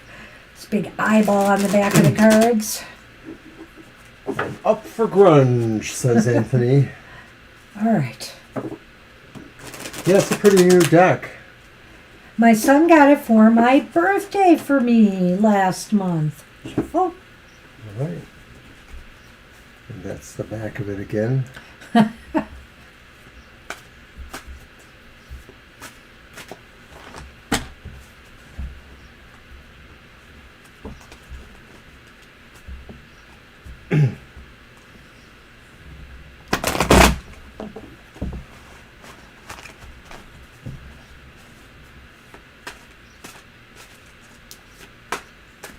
They shuffle okay. They kind of shuffle They're nice. okay. They're a little just on the cardboard side, but they're okay. They seem like they're pretty tough. Okay. All right, let's see what we've got here. Whoa, hey, our first card is the Ten of Wands. Uh-oh. Our second card is the Ace of Cups reversed. This is really funny because we have a 1 and then we have the other one, the 10 of Cups upright, which is really interesting to me. So, Anthony, right now is a period of a little bit of Adjustments. Adjustment. Thank you. No, that's perfect. And the Ten of Wands indicates here, I just feel this is a message, for up and coming. Don't push yourself too hard, Don't push yourself too hard. Take things as they come, because if you push yourself too hard, you might not make the impression you want, and also you will just feel emotionally drained. This new beginning will suddenly start to feel emotionally draining to you. But all in all, if you keep that in mind, I really feel you are in a really wonderful place, right now. You got the Ten of Cups here, and I feel that, so long as you don't push yourself too much and take things as they come, you have a lot of joy and happiness around you right now. I sort of feel this is like an okay situation for you because the two tens are balanced. And there's sort of the sense of like there's hard work here, and you're not necessarily afraid of having hard work, but also too the sense of reward of maybe finding yourself in really emotionally tiring situations. So maybe it's meeting new friends, maybe it's starting your own family or relationships after a while, whatever that is. And so the balancing point in the middle could be saying too that some of this is just a little bit about you letting go some of your ties with your former home here. There may be a little bit of some homesickness, or maybe just a little bit of an emotional thing with you. Not very debilitating, but just maybe something that kind of resonates there. But really, if your focus is on balancing the hard work as well as the good times you're hoping to find, it looks to me like it's an okay reading. I don't know that it's just for the next little bit of time. I sort of think like it projects into this overall, like it's going to just be that way. But maybe if if it does address maybe a more specific situation, I don't feel it does. Oh, the Sun Man. Hello, taking up my table space completely now. All right, here. He always knows how to look right into the camera. Yeah, something like that. All right, so we're going to pull the Lenormand.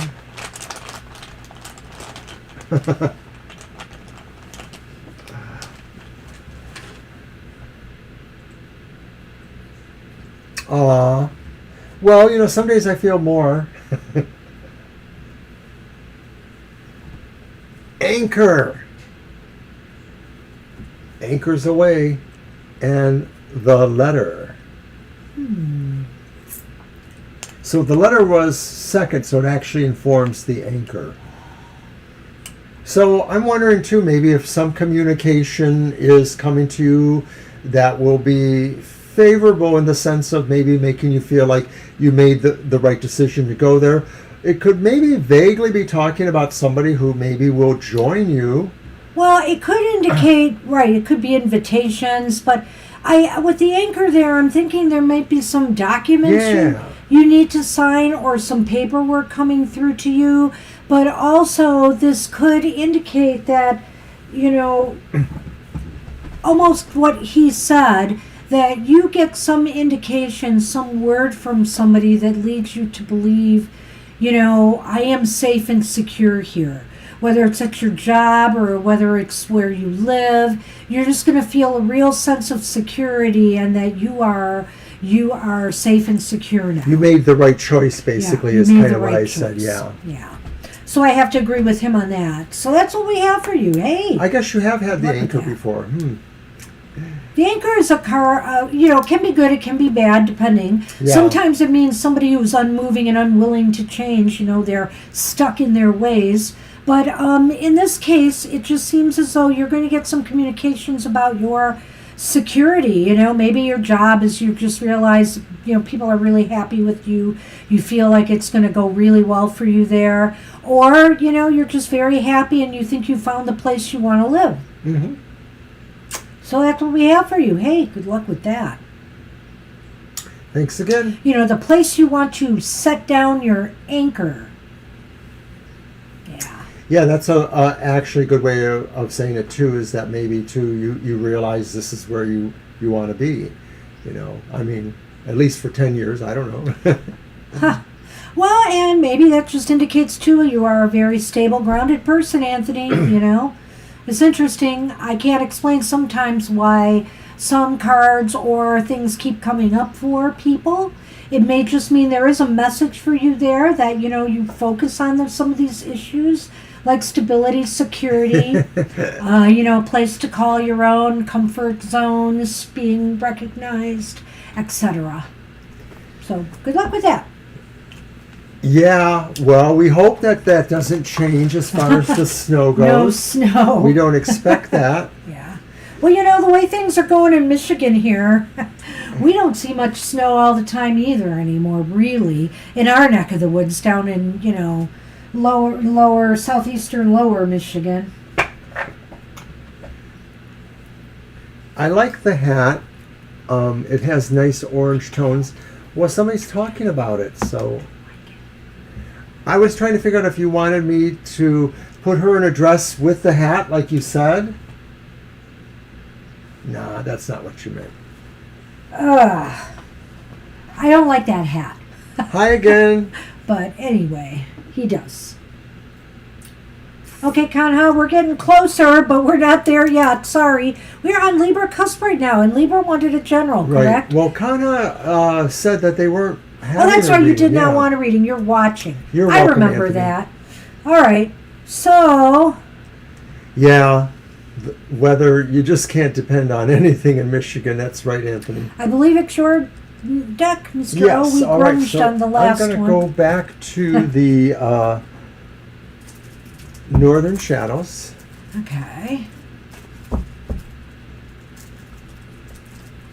I haven't used the... I have a plastic Viking hat upstairs. It's rather ridiculous, and I used it in a ridiculous video somewhere on YouTube, so I won't tell any more about that one.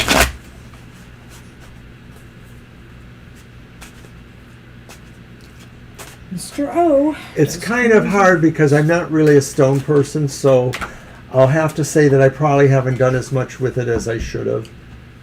Yellow is also a color that I don't normally gravitate to. Like, I only have one yellow shirt in my entire collection. I have a nice little clothing We collection. need to see the Viking hat. Now you started it, maybe on happy hour. Okay, in the future, I will have the Viking hat. Oh my But God. I'll give you a tip. I'm wearing it on my video on my YouTube. It's not TFT's. It's under my name, Oberon. You have been warned.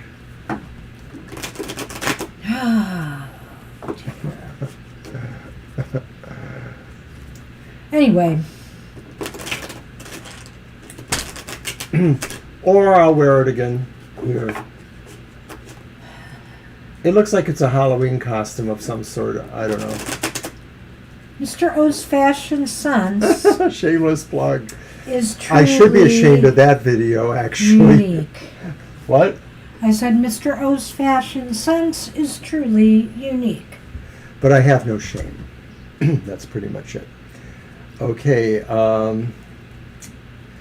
General reading. And it's the Ace of Swords reversed, followed by a Queen of Discs or Pentacles reversed,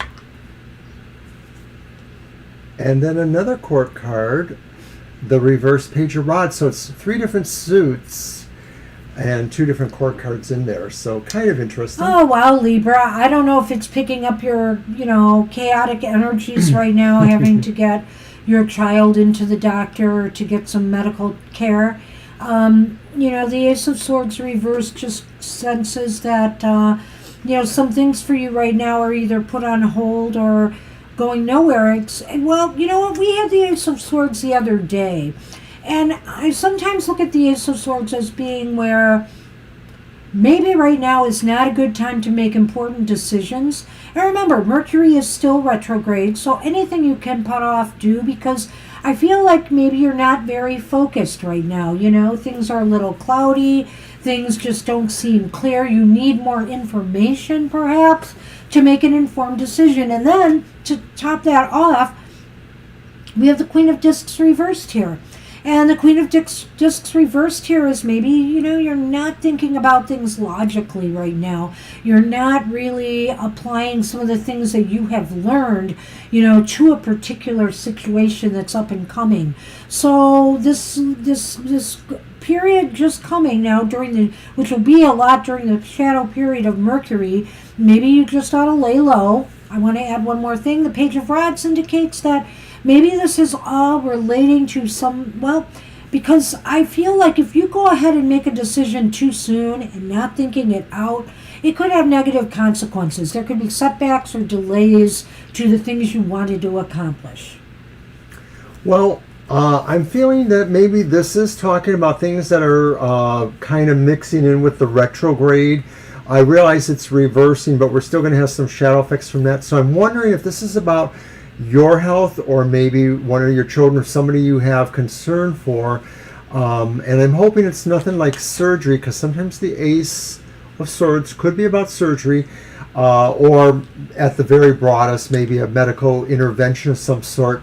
The Queen of discs maybe is talking about health-related things. The page is maybe talking about messages or things that suggest delaying or slowing down. So I'm wondering, as a general reading, if this is saying if there are certain health things that maybe require another level of health care, possibly surgery, you may want to try to delay them or put them off, or find out more about what's actually going on before you commit to that. Do the research. Just do the research first. And, I can't rule out that this isn't relating to your daughter's situation right now. Maybe we just picked up on these vibes here, You heard me, right? Maybe we picked up on the daughter's situation. Yeah, I felt that. I felt that without you telling me. That's why I'm asking you. So, at any rate, I don't know. Or this is talking about something that is to come. I know you've had your own issues health-wise that you have been dealing with. Right. I'm not disallowing for any of that because, of course, you did have that recently. So it just may be saying really do the best that you can to make an informed choice or get as much information as you can. And yeah, the chat is blowing up with weirdness. You guys are nuts.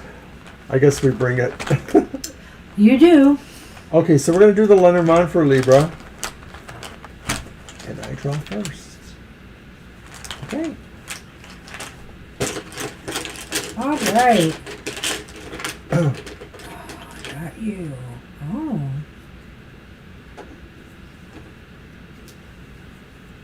The lilies and the lady. Didn't we have this before for somebody? Lily, lady, lady, lily. I don't know if it means the same thing though. Well,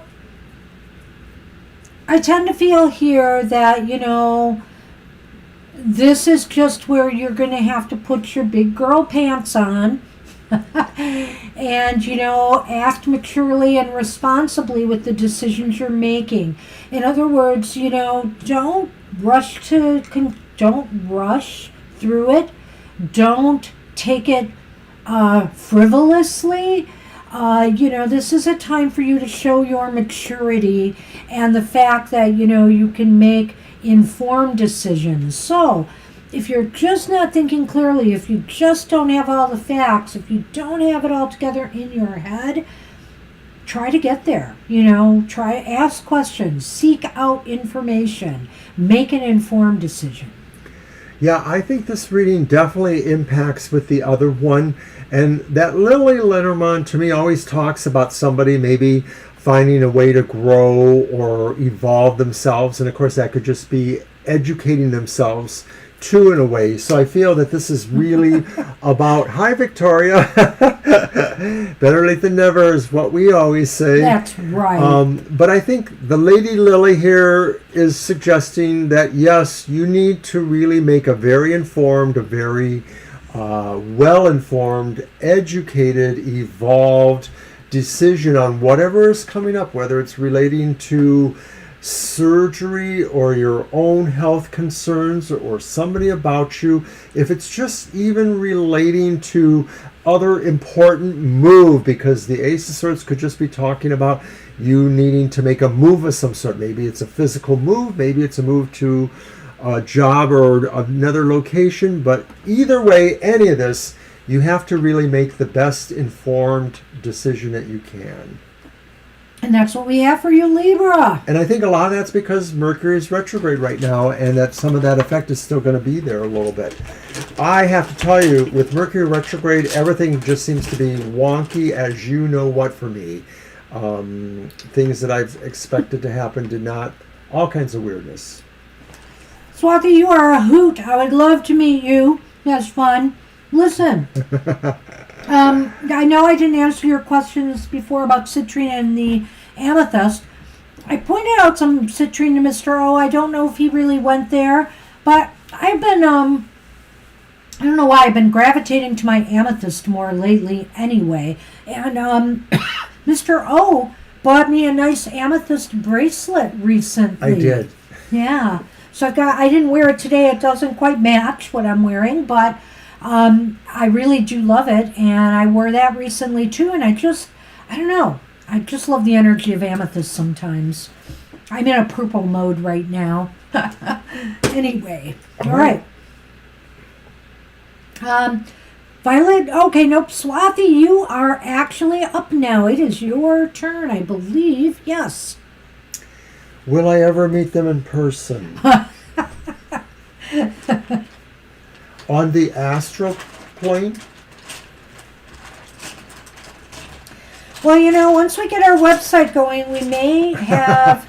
Diamonds go with everything. We will have some content there that will cost, but we will also have some content there that will be free. And we might have some free Zoom-style, meet and greets with us that we'll chat for maybe an hour, probably less, more like maybe 45 minutes on Zoom with select groups of people. So stay tuned for that. There's going to be fun stuff coming. It may involve our website. We'll just keep with us and stay posted. Purple and gold. Yeah, gold. Whoa. Funny that, because I did buy a necklace at this event. There was this woman who is an artist, and she also takes paint that drips off of, I think, of paintings, and creates jewelry out of it. So there's these paint daubs that make no one jewelry item is alike, and it came on a golden colored chain and actually had gold and red tones in the what do you call it? Why am I losing my words today? Well, in the pendant itself. I guess I want to say the pendant. So it is really beautiful, and I wore that once, I think, on the show. Well, I actually did buy more than one bracelet, and I think it was just a determination that maybe she would keep them all, or that maybe they made other gifts out of them for other people. Go ahead and type your questions, Swathy, because we still got names on the list here. Yeah, we got to get through our list, so go ahead. Yeah, amethyst has always been a long favorite of mine. I think I first glommed on to rose quartz. Rose quartz was something that was really special to me, and amethyst came up next. And then the green stones. Ooh, I love aventurine. I love moss agate. I just love a lot of green stones, too. Malachite. Peridot. Thank you. It's on my list.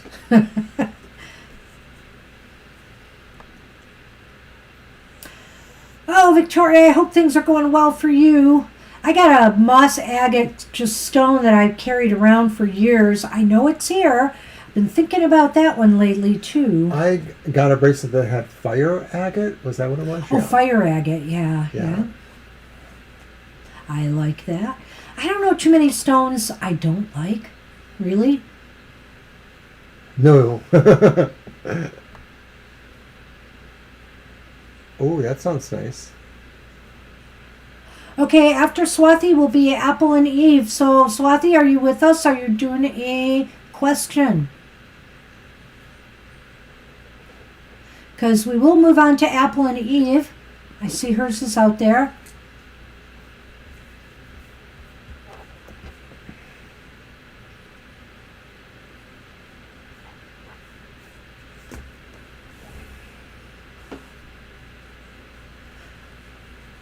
Maybe doesn't want a reading? I don't know.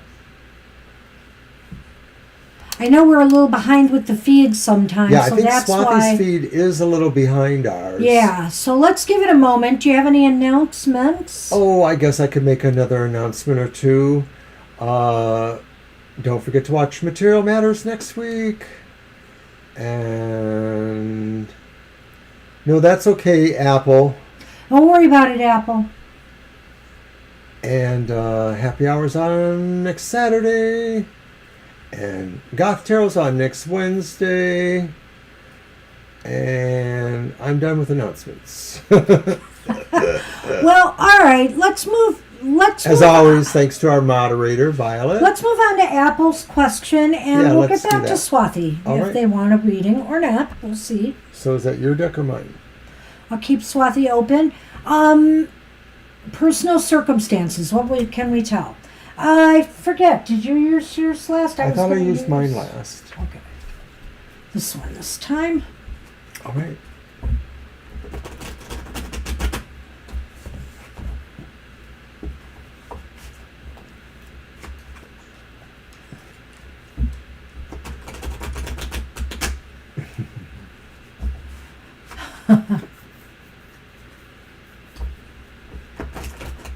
Selenite to you to take away the aches.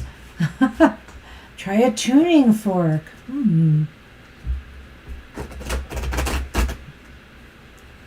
Oh, and there's Swathi. But it's not the question. I see. I had a promotion after y'all. Oh, I see. Well, they didn't give us a question, though. Yeah. So we're going to go with you, Apple. All right, we're doing Apple and Eve's reading first, Swathi, because we started it, but we'll do yours right after. And they want a general, I guess it just came in. So we'll do yours right after. Honest. Thank you. We realize there's a delay going on with the feed, so... But we've got names on the list, so we want to keep it moving. Yeah. Although we're getting there. Mm-hmm. We have it, Violet. Thanks.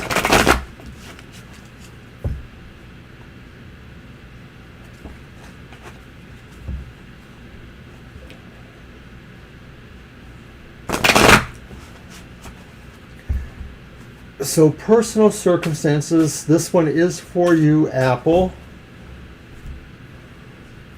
What we may be able to see here.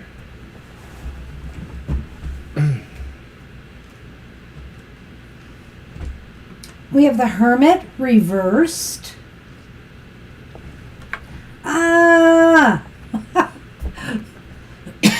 Looks so much better in this deck, but it's the Five of Swords.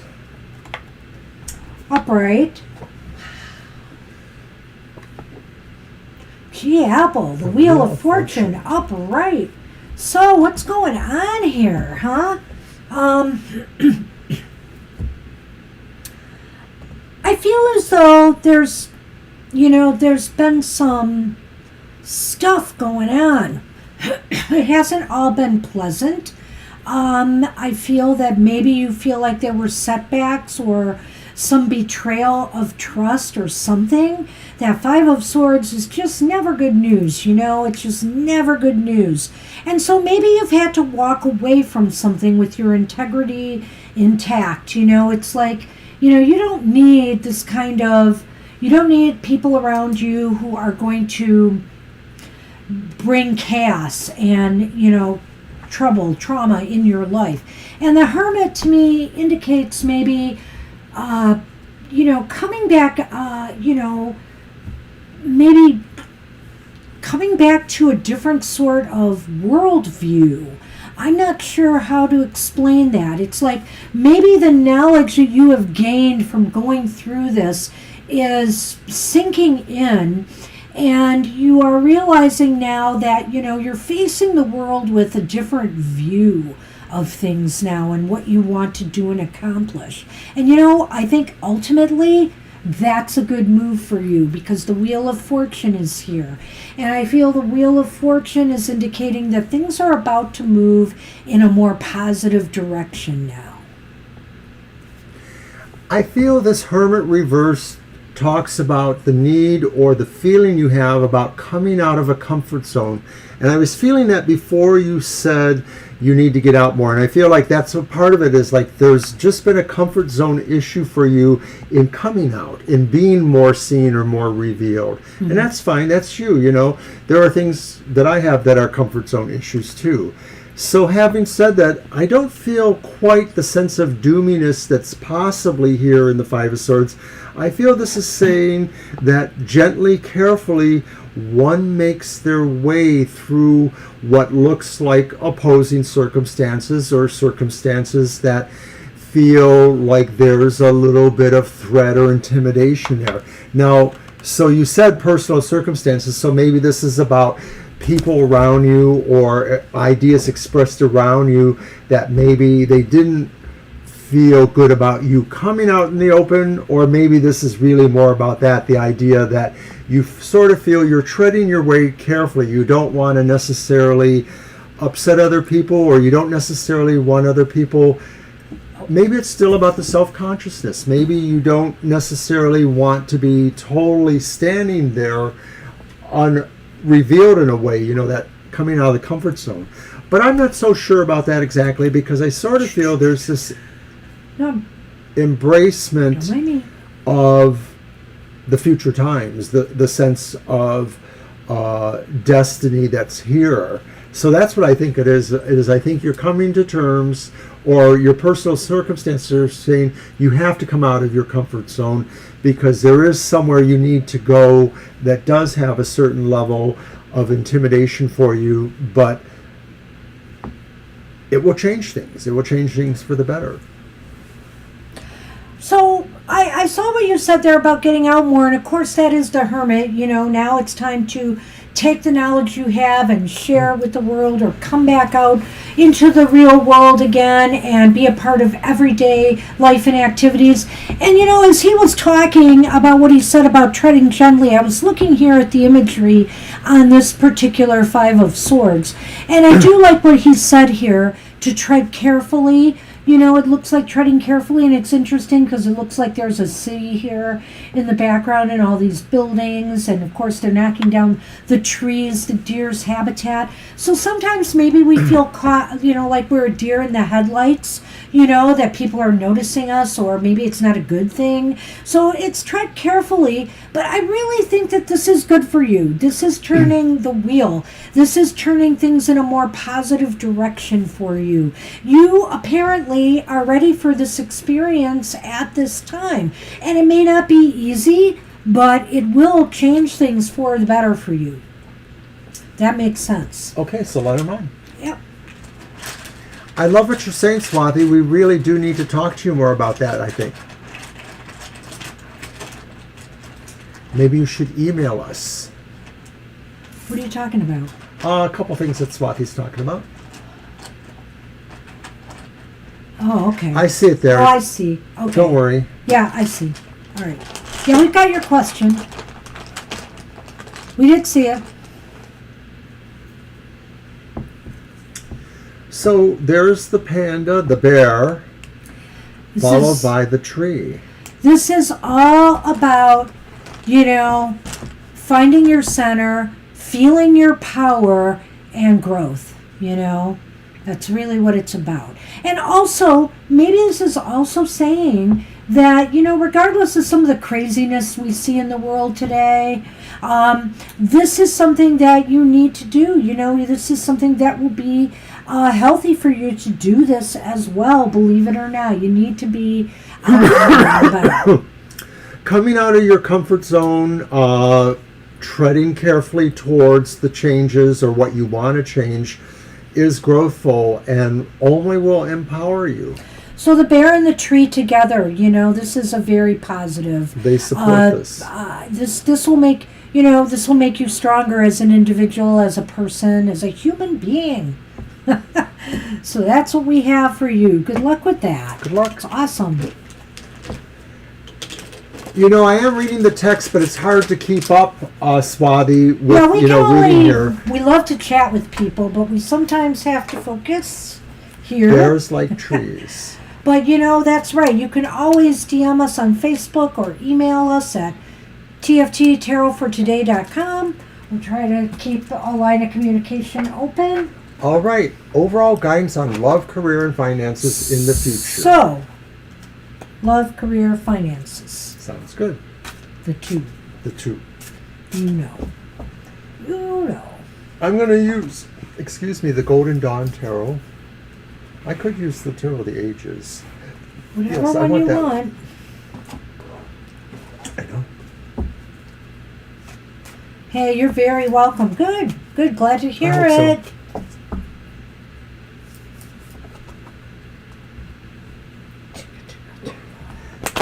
Love you too. Thank you. You guys mean everything to us, all of you.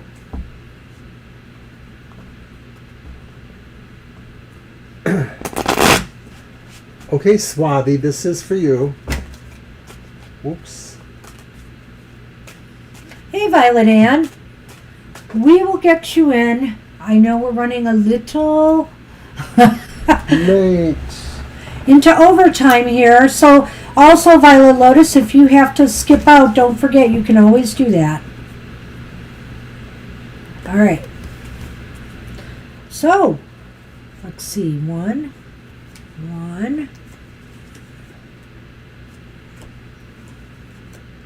Okay, so let's focus on love first. And there's an Ace of Swords. Reversed, and a Knight of Cups. upright. So, I don't know. I don't know if that Knight of Cups is reflective of your attitude right now, or if this means there could be somebody rushing into your life. There could be somebody, positive rushing into your life. They're very emotional. They could be a water sign, because of course it is the Knight of Cups. Somebody who's very deep person and very, very emotional. However, the Ace of Swords reversed here, so I hesitate to say that this will be a long-lasting thing. This could happen for you, but it might be that it will be of short duration.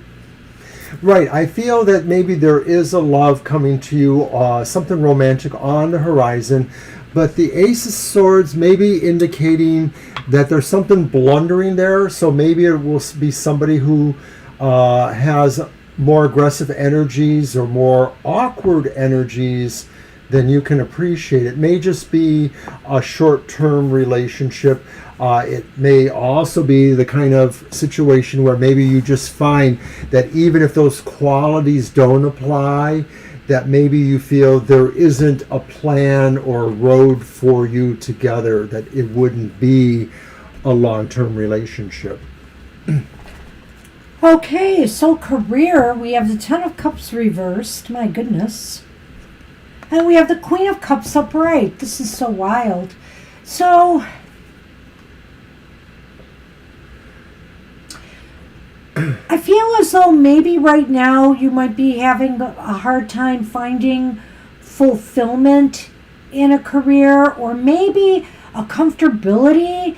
I don't know if you feel uncomfortable where you're working, or if you're not working, you're finding it difficult to find something that really calls to you, speaks to you. But keep at it. It's important for you, I feel, with the Queen of Cups here, to do something that is emotionally satisfying and fulfilling. I mean, sure, we want to have enough money to live on, and we want to do well, but I think what's more important to you is, are you happy there?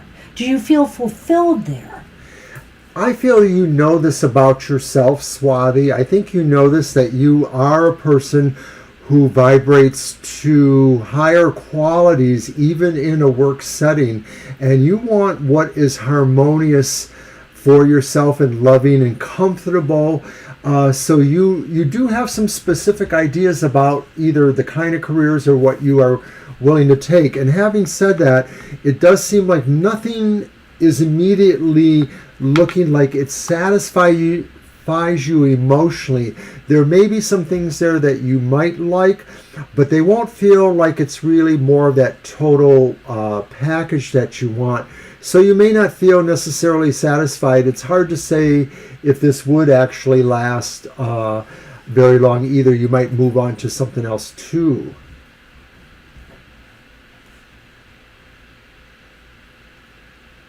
Okay, I got the list right. I just wanted to be sure.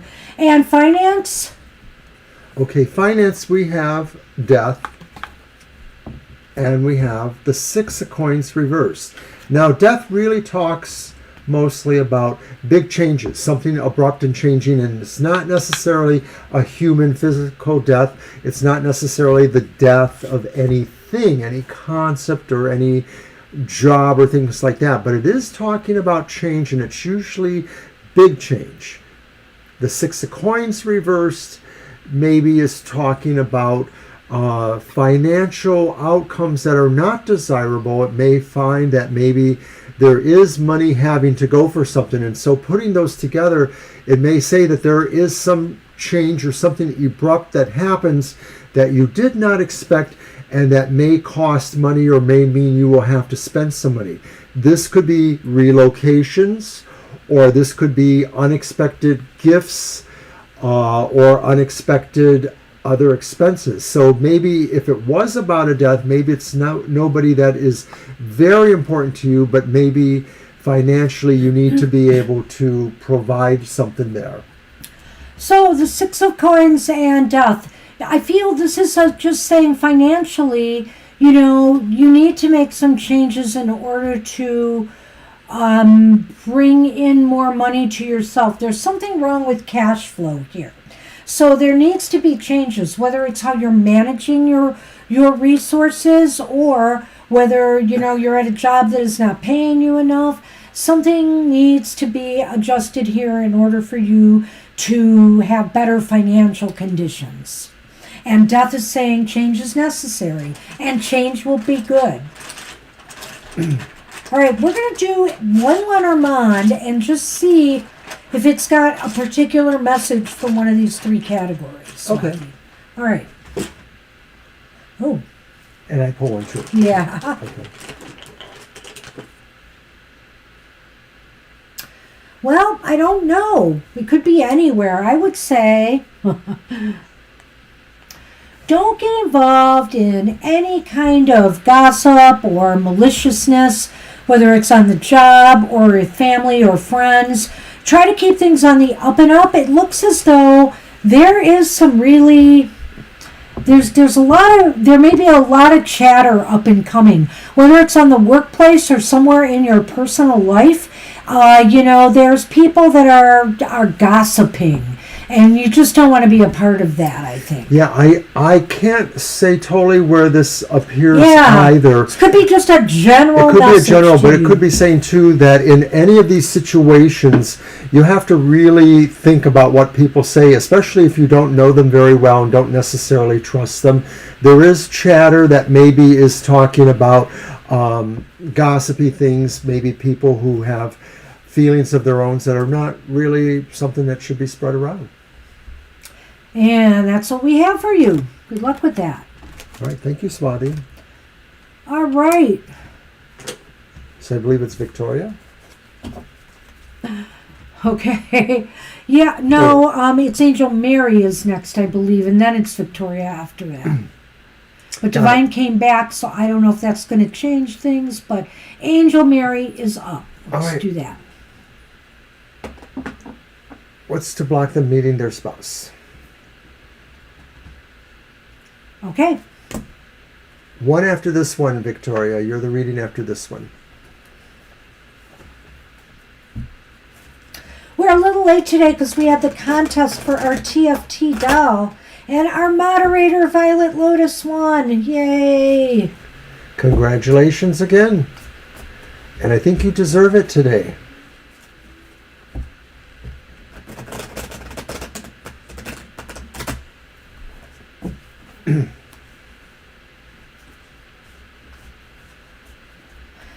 You know, it's funny, that random number generator is interesting sometimes. It's supposed to be random, but I notice a lot of times it ends up at the beginning of the numbered list, like number 1, number 2, and so I was so surprised it came towards the end of the list this time, really.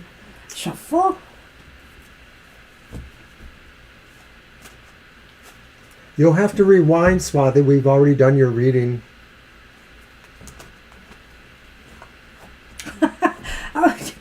Yeah. Yeah, okay. Well, it might be that they're that far behind. Okay.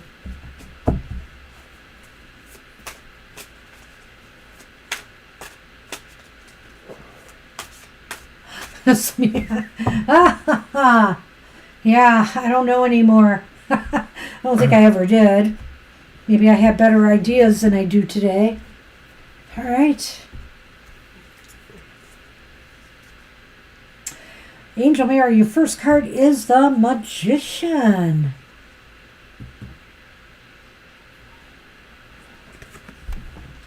The second card is, oh God, that's so awesome. Didn't even notice that before. The Chariot reversed. Oh, wow. Isn't that wild? Yeah, I like that. That is nice. And then we have the Six of Wands. Okay, so you asked why you were not, what's blocking you from meeting your spouse? That is a good question, Angel Mary, because right here, according to the Magician, you really have everything you need in order to, manifest, what you desire in a relationship, in a partnership, in a goal. But something's holding you back from doing so. What could it be? Because really, I do feel ultimately victory is there. Is it that you need to you need to make some moves or pushes in order to put yourself in the right places to find the person you're looking for?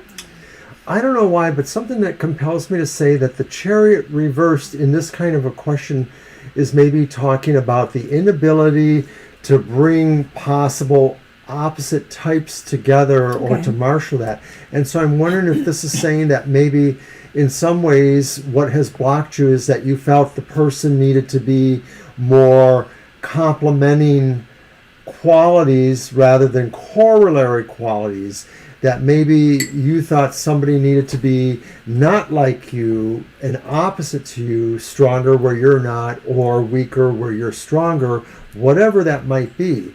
And I'm wondering if maybe that's what the blockage is to achieving victory.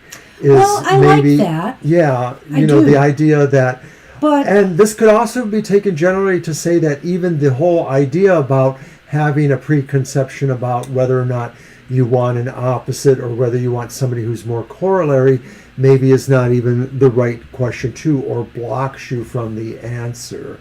That it's more about taking things as they come, not necessarily separate or apart.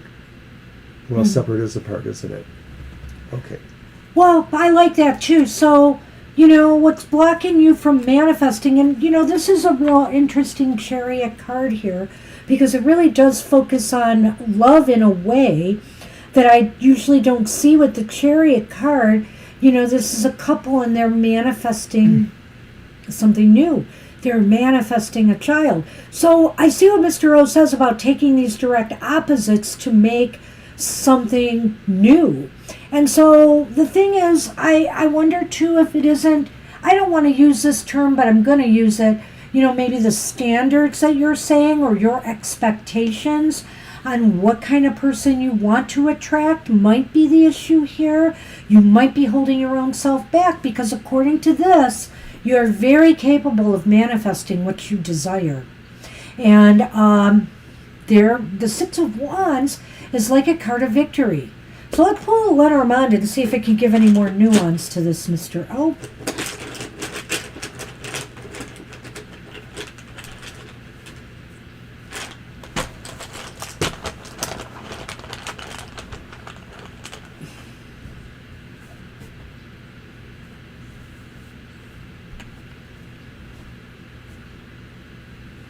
Boy, that snake is coming up a lot today, isn't it?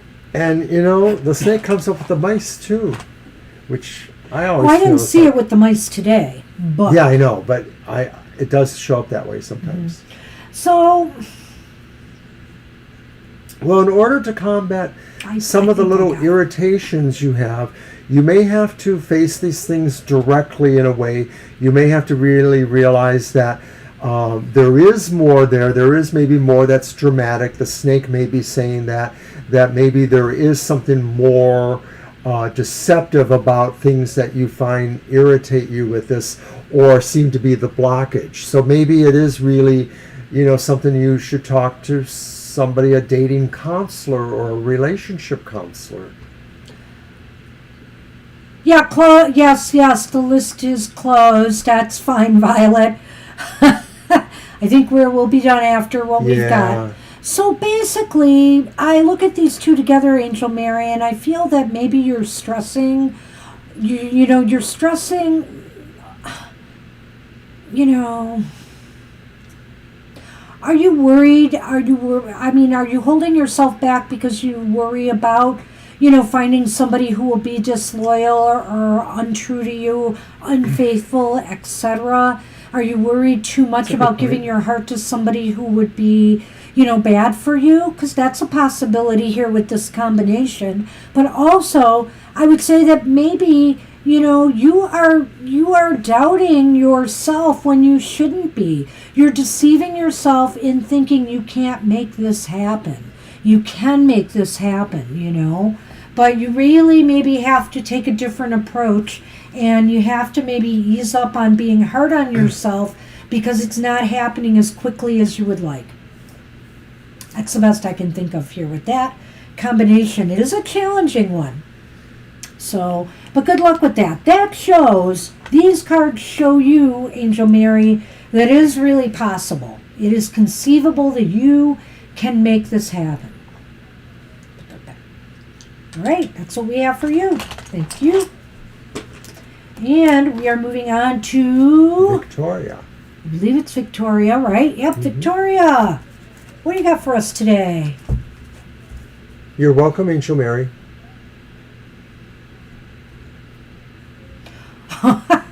Really? Okay.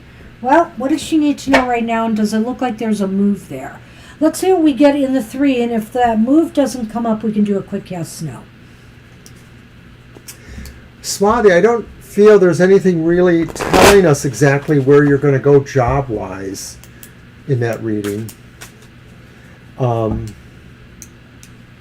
it didn't really reflect it either, but perhaps next time, instead of the 3 areas, we'll focus on the 1 area and see if we can get more specific. But I was just doing a general on career, a general on finance. It's clear, at least with the cards that we drew, that you're going to have to make some changes to feel more satisfied. I feel both financially and emotionally. Yeah. And you're welcome.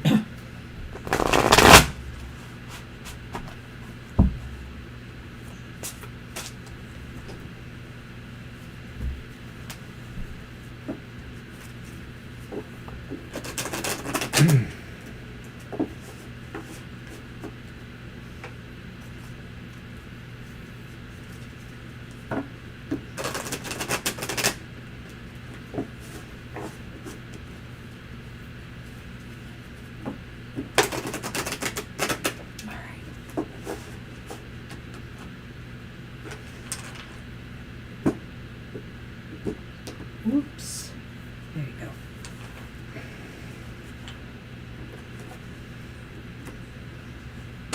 go. Okay, what does Victoria need to know right now?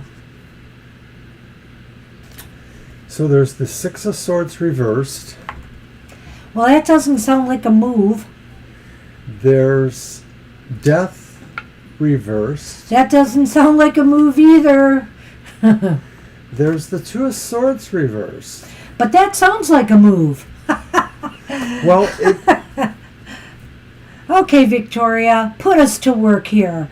So, it may be that there's something that's unfinished here. That's kind of the 6 of Swords reversed. Or something that you feel is not resolved. You want it to be because maybe you feel you do want to move on. You need to move on, yeah. But there's something there, and maybe you can't quite close that book until you do that.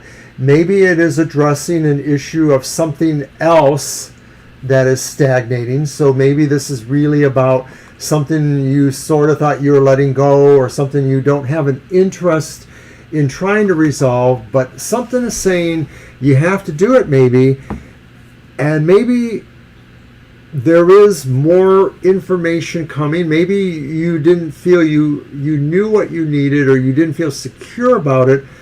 But in a way, as a paradox, maybe you do. It's just you haven't dug in deeply enough to realize what that revelation or what that means is. So I don't know if this is related to a writing project or something else. I sort of get a feel there for one of your projects. So I feel here, looking at your question, I look at those 2 cards that are reversed, And yeah, there's blocks towards the move right now. I see you said on the chat there that, you have a lease still. It's true. There are definitely some blocks, though. And this may not always, remember, this is what you need to know right now. So I don't know if this is about the move or in general. There are things that, maybe it's some self-sabotage going on here. Are there some things you need to consider, making changes that you just don't want to do? You're really like, no, I don't want to go there. I don't want to do this. And so you've shut that down as a consideration. I don't want to go there yet. Okay. I don't want to go there yet. We're thinking that though, aren't we? But the thing is that, the Six of Swords reversed kind of indicates an unwillingness to let go of something from the past. Either, like he said, it could be something, or past conditions. It could be something you're attached to, or it's just something you're just feeling insecure about letting go and moving in a totally new, different direction. And finally, with the Two of Swords here, it's decision time. I feel, I know he said something about not having the information, but I feel like, this is the time for you to make a move of some sort. So do what you need to try to break those blockages, whether they're within yourself or whether they are external forces, because some move needs to be made. Well, you may have misunderstood me. I do sort of feel like up until now, maybe there wasn't more information here. Oh, okay. So, I thought you said gather more. Okay, so, well, that it will be gathered, I guess. Okay. The dichotomy may be that something here doesn't really want to move on your end, but something else is sort of going to kick you in the pants on it, maybe. Okay. Yes, he is Velcroed to us. He's Divine. attached to me. He is an attention seeker. So I drew the birds.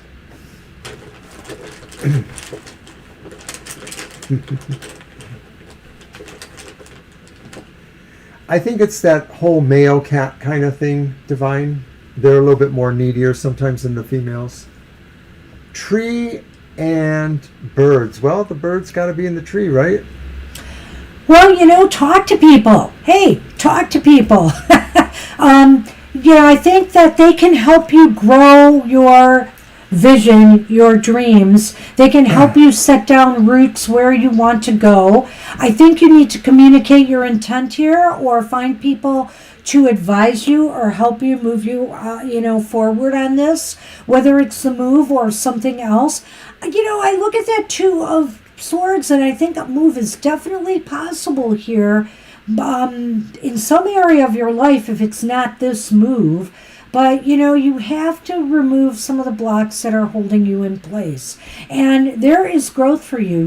There's definitely growth through communication and connection with others right now who may also be able to inspire you to make the decision or move that you need to make. I think it's about your community, your network.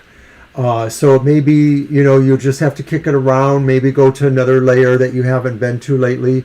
But I think basically this is more theoretical. This is more the practical for you, Victoria. I think this is saying really that these changes will come mostly through how you network and grow with other people and situations. It's kind of like the LinkedIn theory and stuff like that. So you may have to just sort of, keep it in focus, work on those blocks, but really talk to other people. Somebody's going to have an idea for you. It's all about that. The tipping point. A tipping point. That's what we have for you. Good luck with that. And as for Velcroed, we always call Sunny our unofficial therapy cat, but really, truth be told, he needs the therapy. I think we are his unofficial therapy humans. And maybe that's me in particular here. Except he when is purring on my hand right now. Except when he wants that certain thing he wants from me. He is purring. He does that to me. You're not the only one he purrs for. We love you too, Victoria. Love you too, Victoria. Man, I don't know if you can hear him on that microphone, but he is so loud, even my bad ears can hear him. All right.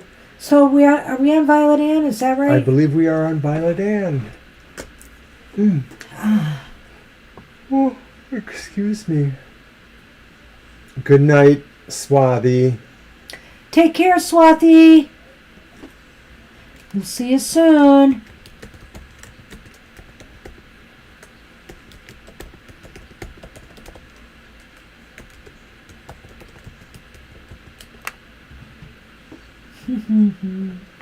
Okay, Violet Ann.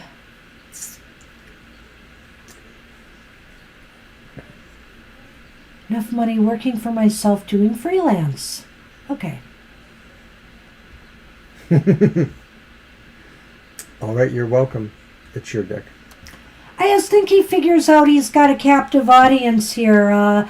He knows we got to stay here, and so he's going to get right in front and center and stay here with us. Is it my deck? Yes. Oh, okay.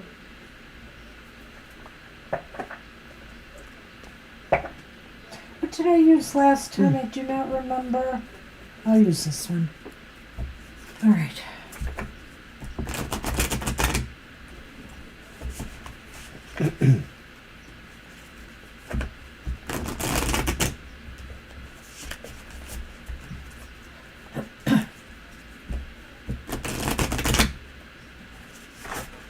Whoa, almost bent my card. Like that. You go.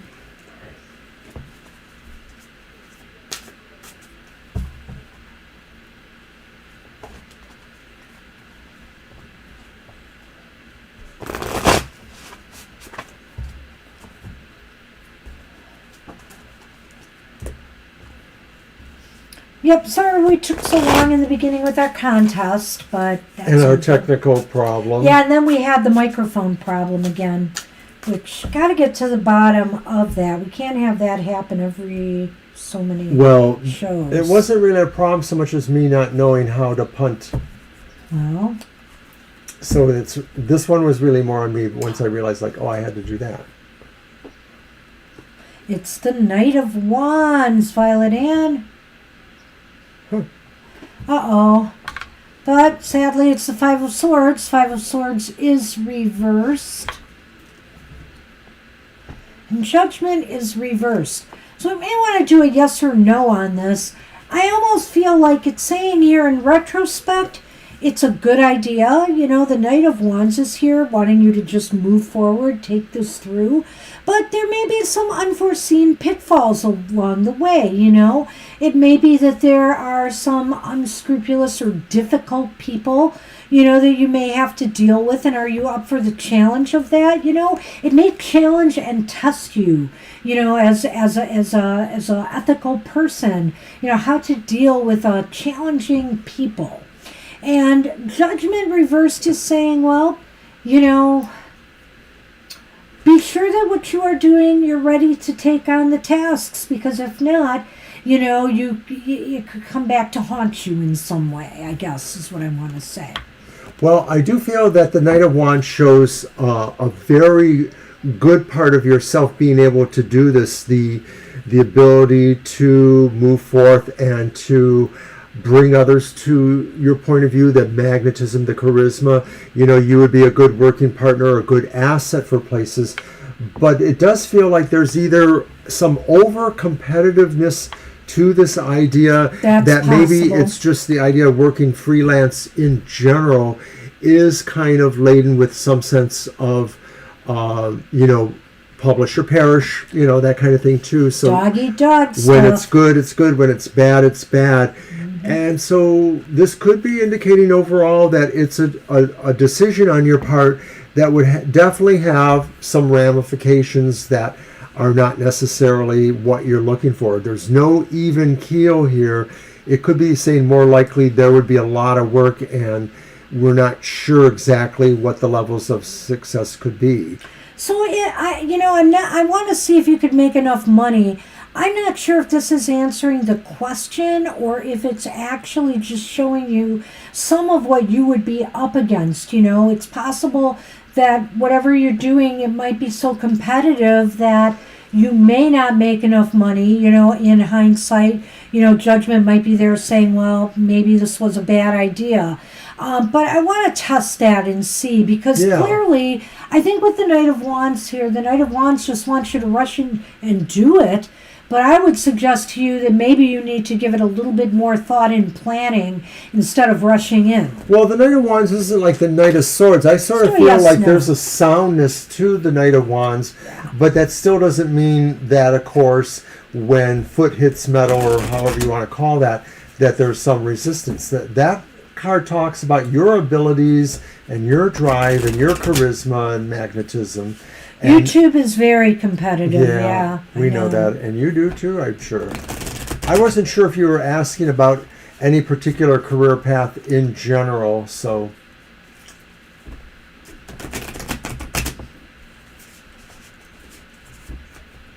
Okay, shuffle and cut. All right. I'll count.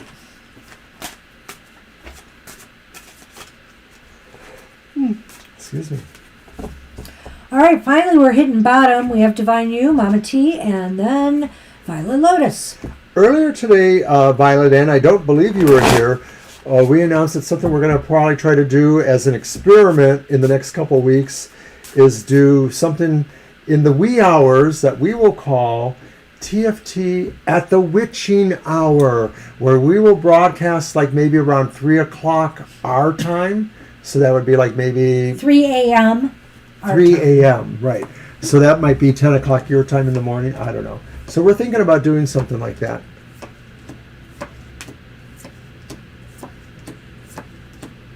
Yeah, wouldn't that be great? I'm not sure if I have the stamina for that anymore.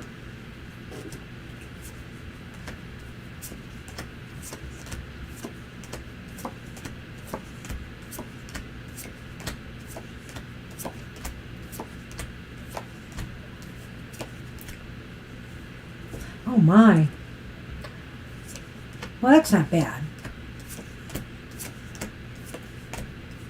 All right, okay, it's not a definite no. So in other words, I think like with the other cards revealed, there are challenges. So right here, we have the Eight of Swords. The Eight of Swords is upright. We also got the Page of Swords, so a lot of sword energy here. Page of Swords is upright, though. And also the Ace of Cups popped up to tell us it's leaning towards no. But why? So, I feel that in this marketplace, you may have to be willing to step out of your comfort zone, or maybe you're just worried a little bit about,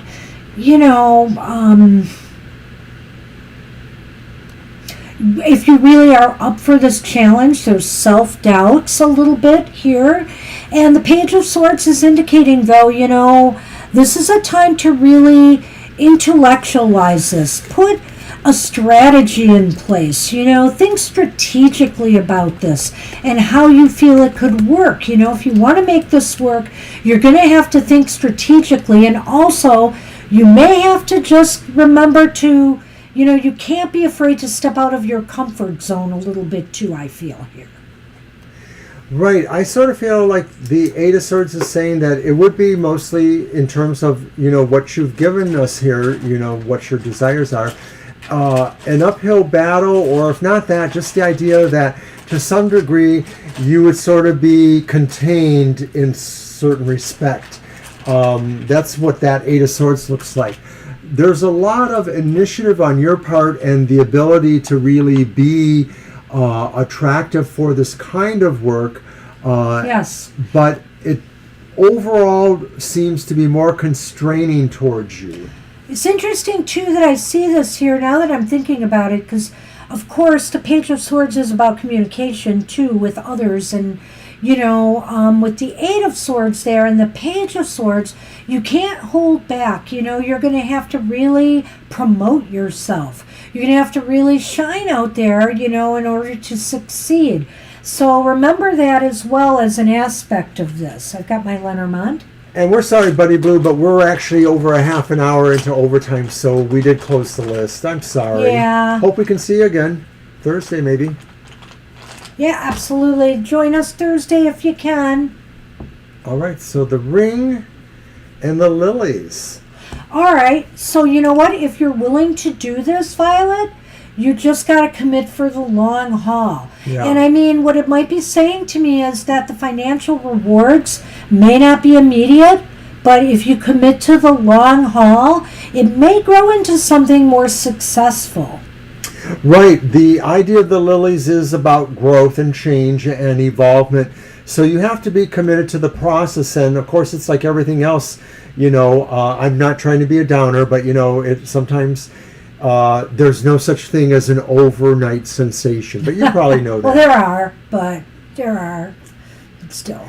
Yes, Divine, we're working on the reading before you, I think. So we'll be with you in a moment. Right? Yeah, you're next, Divine, so hang in there. So yeah, Violet Ann, you knew it, it's hard work. Your chances probably are, fair. We can't really lie about that. There's not exactly clear success here, but it does seem like, it would be work. It would be work, yeah. So even though it's leaning towards no, it's telling you maybe long term there's possibilities. Yeah. I'll have to be honest with you, I won't name names, but I've subscribed to various readers, and I see some of these readers, and they have hundreds of people showing up or dozens of people showing up, and they have hundreds of thousands of followers. And, I look at their tags they use, and a lot of them don't use tags at all. It's like they've been here for that many years that they don't need to have tags and things that might drive traffic there, hashtags, whatever they are. People go there because they've trusted them for years. Let's move. Divine You is up. All right, Divine You. Good luck with that, Violet Ann.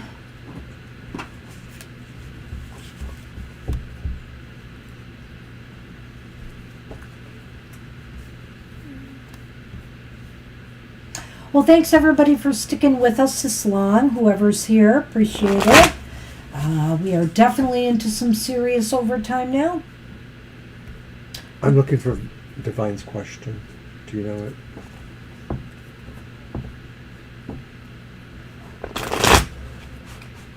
it? What do I need to know to live my best blessed life? All right, we got you.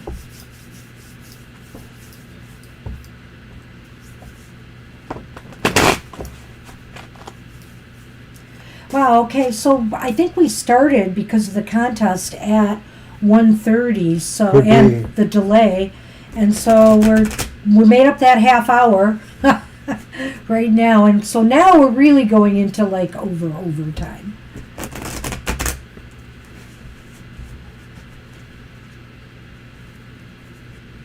Of course, it's on a day we had to get something done that the microphone wouldn't work and cause us grief. Of course.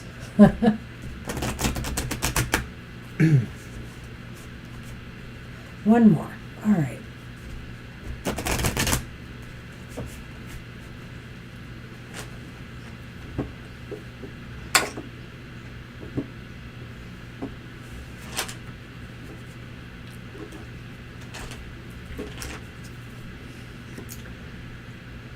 Three of Discs.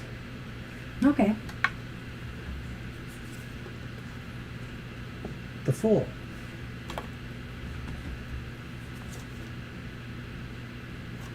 The Hermit reversed. Holy moly. Holy moly. Well, the three of discs to me, anyway, is the only thing that maybe has kind of a work influence here, but not necessarily divine. And then you have the Fool, and then you have the Hermit reversed. And the Hermit reversed came up in a previous reading today, and I maybe didn't emphasize it as much as I could have. I think Mr. O might have, or even Apple and Eve, because I think it came up in her reading, emphasized it a little bit more. But the Hermit can be about getting back out there in the world again, getting out and socializing, doing things, meeting people, doing things with people. What is the Three of Pentacles? The Three of Pentacles is about doing things with people. Now, sometimes that's in a workplace, like a team working together, but hey, there can be voluntary organizations. You could be in a classroom and you could be working on a project with other students. You yourself could be teaching others skills, maybe giving classes somewhere. The Fool is saying it's time to take a move. It's time for a new adventure. And this adventure, to me, seems to be in the social arena of your life with other people. And so you want to know how to live your bestest life. I think it's now incorporating, the social element of your life, the interpersonal relationships we have with people, along with your financial, your work success, and, your family life. What do you say? Sometimes the Fool to me is about pure selflessness, about that ability to just take a walk anywhere without really premeditating, well, I need this because I might do that, or I should have this in case that happens. So it's really about saying, trust in nature, trust in life itself. And so that's what I get from the Fool, the idea that if you understand that, that's a part of it. That Three of Coins, I think it could be talking about people, but it could also be just saying, do your best. Aim for the goal. Too. Aim for the goal of art for art's sake, or creation for creation's sake, or advancing monetary concerns for those concerns. If that's what you need to do, you should do that. So never shirk necessarily what you feel drawn to do. It's not bad if you feel like you need to make more money, but always too remember that you need to be comfortable doing this. And the Hermit reversed talks about finding your comfort zone and being free to do those adventures, to maybe be foolish if necessary, but also to remember what you can do with your aesthetics, whatever they are, whether they're art, whether they're working good, whether they're reuniting and taking care of people in your life back home. Wow, that's what we have for you. Let's do the Lenormand. Let's see what we get here. Let's see if it can focus us more. I just looked at the three with the Hermit and felt it's about working with people. Maybe working with people on a worthwhile project of some sort. There's, social activity. 3 is the square root of 9, and oftentimes when we pull the Hermit, we end up pulling a 3 of something somewhere else. I've noticed this a few times. Well, the funny thing is, I want to see what he's got here, but the funny thing is, wow. All right, so I may have to say this too, Divine You, because he's got the Rider. And you had the Ring. One thing when he mentioned about the Fool and what the Fool means, sometimes the Fool could be a new romantic encounter or adventure as well. So I see the Ring here, and things on the move. There might be some movement in the romantic sector of your life, is what this might say. Or maybe you need to commit to, finding somebody again. But failing that, I think what this is saying is commit to making a move in the right direction, and I believe it involves working with other people in some way. What do you feel? Well, the Hermit reversed means not being a hermit, and we've been talking about, trusting yourself to be social, or trusting yourself to look for adventures, or to work with people, or to express yourself artistically and otherwise. And now we get this Ring and the Rider, and I think it's saying really that you need to press the flesh, as they say. So you need to find, what you need to know is you need to find things that keep you in touch with people. They may not necessarily be the kind of people you want to meet, but from there you may evolve and be gravitating towards the better parts of people that you do want to be with. Commit to continually climbing and rising higher, though. I like this version of the rider because it shows him going uphill in a way, which to me would be a very powerful card to have next to the mountain card. It's kind of like you're going to move through those obstacles. But here it's just saying commit to making moves that make sense for you and that will take you higher. And that's really what we have for you today, Divine You. So good luck. I hope that helps. I hope that helps. And we are on Mama T. Did Mama T post a question, Violet? General. Oh, General? Okay. I apparently missed her coming in the room. I feel bad. I guess I missed it. Well, there was a lot of hubbub going on. Was there? It seemed like it. My pen is not writing anymore. But anyway, okay.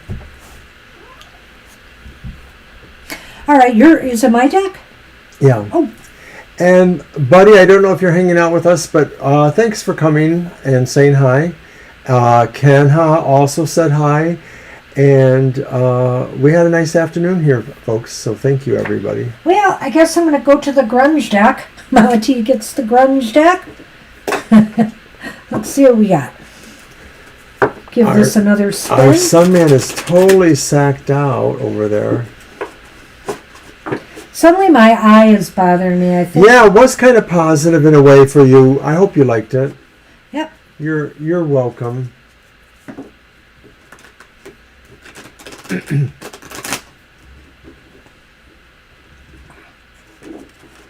It's just hard to shuffle them here because they're a little bigger. Uh-oh.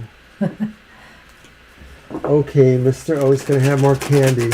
No, he is, he's eating my favorite chocolates there the most, probably. Oh, wait, no, you're not. See, they're gone, aren't they? Ah! You mean these? Yeah, I do. You said that when I was opening this. I didn't see what you were opening. Well, that's what happens when you talk before you know everything. Now I'm Wait, I'm cutting. And you're See, you're eating that candy and you're distracting me. And fortunately for me, I do have one of those left, Mr. O. I have more than you. And we haven't been reading these exciting messages that are in these candies here.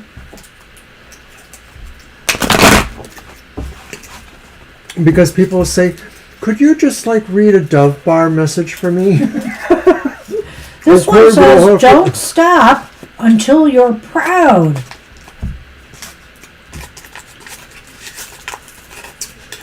Always time for love. Ah. After the show, she'll be yelling at me because I ate too many chocolate.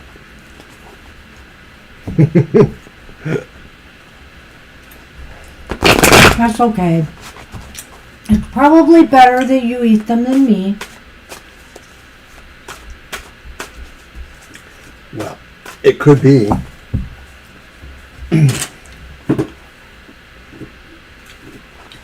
Okay, Mama T. General for Mama T. Well, we have the guitar playing Knight of Cups.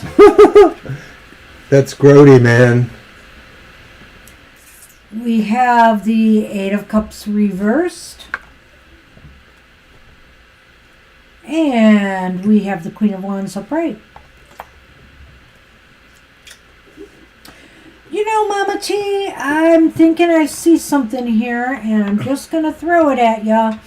The Knight of Cups is here, and the Knight of Cups is saying it's time to bring some joy and happiness back into your life, as hard as that might be during difficult times. And what is the best way, Mama T, that you like to do that?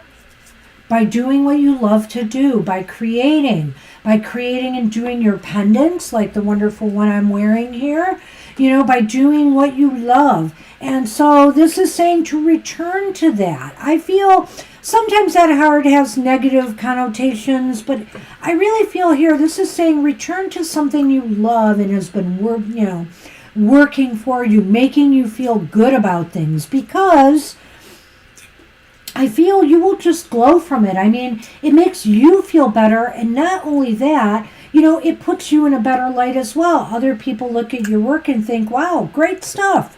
And so I really feel like you could get a lot of confidence and self-esteem back and possibly alter and change your mood by going back and doing something that you really love to do. Well, I see that too, because this is a general reading, but I could also look at it a little bit differently and say that as the Queen of Wands, you are particularly poised and ordered to do these things you're doing right now, to be more or less in charge of your husband's health and working on that process, because you are drawn by love. And because of that, this is the way you express that. It's taking care of him. The Eight of Cups reverse is saying that you can put off some of your own things and deal with what you have right now rather than necessarily moving forward for yourself. This is a time for you to slow down and show the love, show your positive attention and detail towards taking care of Rick. Let's see what the Lenormand has.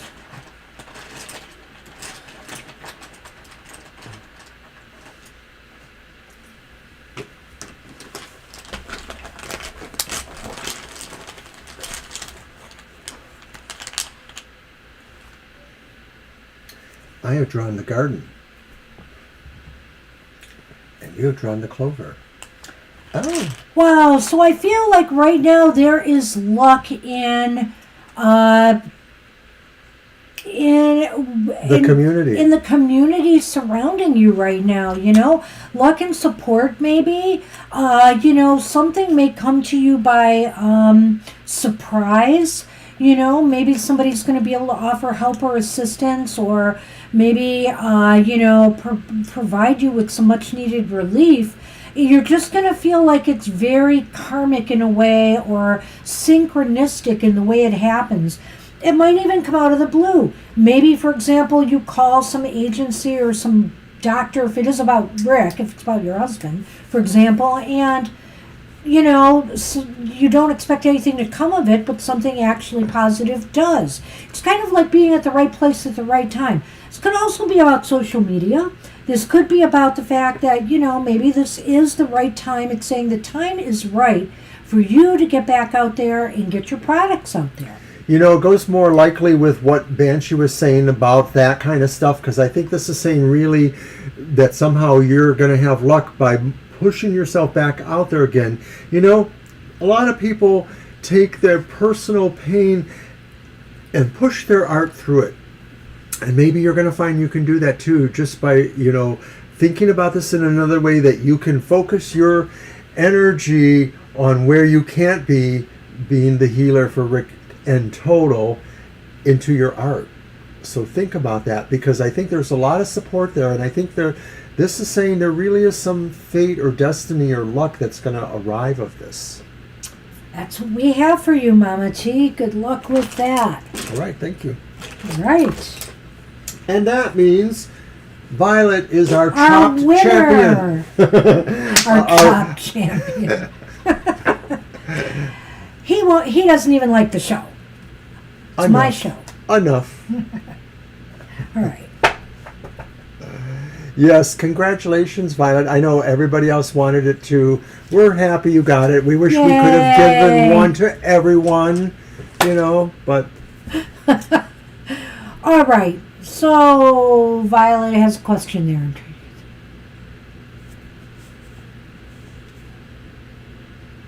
All right. That would be your deck, right? Didn't I just... No, I used the Grunge. I could use mine again, though. Well, I'm going to use the Golden Dawn, okay, the ceremonial deck. All right. Let's see what spirits lurk. Gave up candy till Halloween. Oh, well, I wouldn't have had this. Are you a Catholic times 3? I wouldn't have had this candy, but apparently I overbought for the weekend event.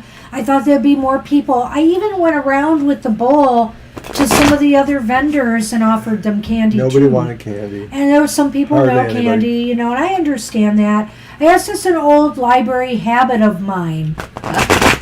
When we would set up tables at campus open houses and stuff, we would always have candy for the students, and it just kind of in prison culture, if you accept candy You might have to accept other things too. Oh, geez, Mr. Oh.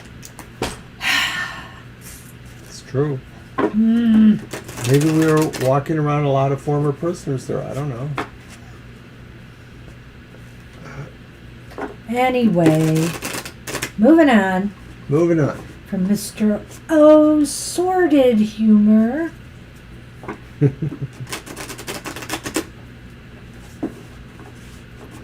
I like the way this deck shuffles, frankly. You do? You I don't? do. I like it too. It shuffles pretty nicely. I remember first thinking, oh, it's so wide. Like kind of like Yeah, my but it's not overly Ancestral wide. Path I one. have much wider decks than this, so it's okay. It's on the border, but it's okay. So, what did the spirit guides have to say about, what was so impacting for you last week? Well, how to get over it. Guidance. Guidance. The devil. Wow. Well, let's go on. I want to see them all. The Four of Pentacles. Wow. The Lovers, which is literally the opposite of the devil in a way, a kind of sense of that there. I want to just... I'm going to let you go first. I have it too, but go ahead. Well, the devil and the Four of Pentacles are nearly talking about the same thing, sort of like obsession or over focusing attachment to material things.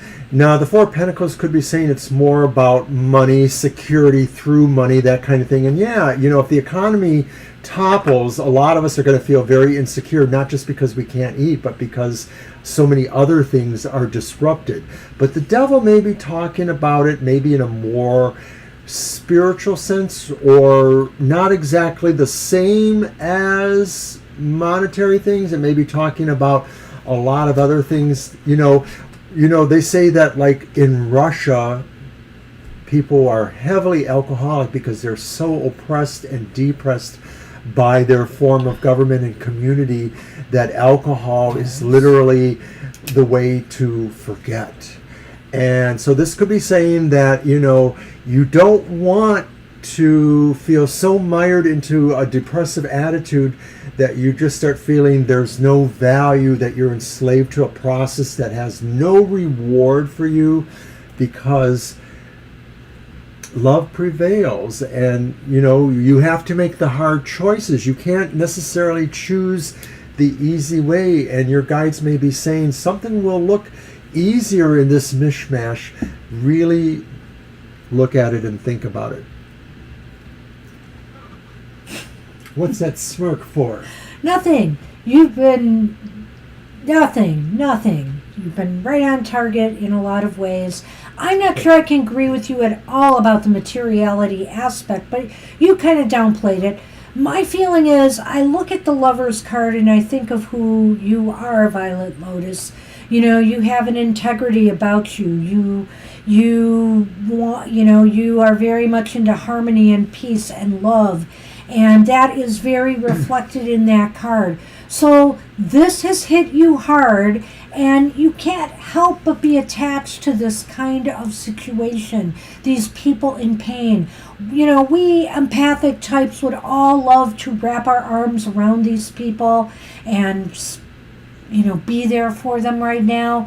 So I feel that instead of feeling attached to the pain, it's time to fight for the solutions now, It's not easy, but it's kind of like focusing on trying to fight for the solutions in any way we can, either by voting, either by volunteering and helping candidates who are doing the right thing, either by setting up funding pages or helping those in need, sending them something, doing something constructive to break yourself from feeling trapped by the pain of the situation. Because there are now things that we need to act upon, and it is tough. I know it is. It's now taking over my Twitter. I can't help but pass along some things I feel, that reflect what I feel people need to hear. And so don't feel so much trapped by it, in that now is the time to act. and act with integrity, act to really try to restore love and balance, and to be a voice for that love, that and that empathy that seems to be lacking in the world right now. It is not a curse, and it is not, it's dragging, but it is nothing to feel bad about being dragged down by this. We all should be dragged down by this, and we all should say now, enough's enough. And that's it. Let's get the Lenormand. Wow, that was awesome.